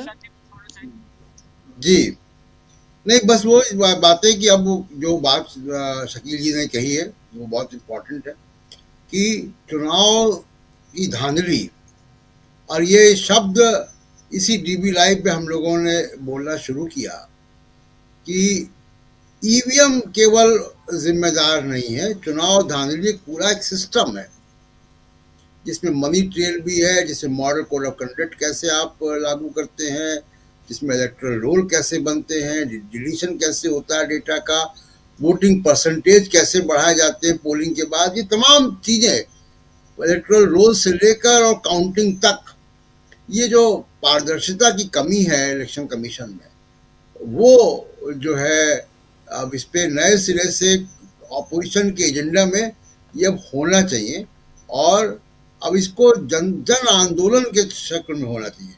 देखिए, केवल ईवीएम की बात करने से क्या होता है कि वो बड़ी जल्दी खारिज हो जाता है मामला। तो मुझे लगता है कि अब क्योंकि मैं अखिलेश यादव को सुन रहा हूँ, मैं उद्धव ठाकरे या संजय राउत की बात हो रही है, कांग्रेस पार्टी ने बड़ी प्रेस कॉन्फ्रेंस की है आज, तो मुझे लग रहा है कि ये एजेंडा में अब आएगा कि चुनाव की धांधली जो है वो नंबर 1 एजेंडा होना चाहिए। बिल्कुल बिल्कुल, चुनाव में धांधली और इसको कैसे रोका जाए, कैसे इसका पर्दाफाश हो, ये नया एजेंडा, ये प्रमुख एजेंडा होना चाहिए और इस एजेंडे के तहत आगे की चुनावों की रणनीतियां तैयार होनी चाहिए। राहुल गांधी से लेकर तमाम विपक्षी दलों के नेता जो हैं वो मेहनत तो काफ़ी करते हैं और लोअर लेवल के जो कार्यकर्ता हैं वो भी काफ़ी दिखाई देते हैं सड़कों पे। जो नेता हैं, विधायक हैं, ये सब दिखाई दे रहे थे महाराष्ट्र में, झारखंड में, लेकिन रिजल्ट अगर आपके पक्ष में नहीं आया तो कहीं ना कहीं कुछ गड़बड़ियां हैं। उन गड़बड़ियों को उजागर करने की ज़रूरत है और इन बातों को आप अच्छी तरह से जानते हैं कि हो क्या रहा है। इस बात को और अगर गहराई से आप आइडेंटिफाई कर लें और उस पर अगर काम करें तो बेहतर होगा। बहुत बहुत शुक्रिया अदा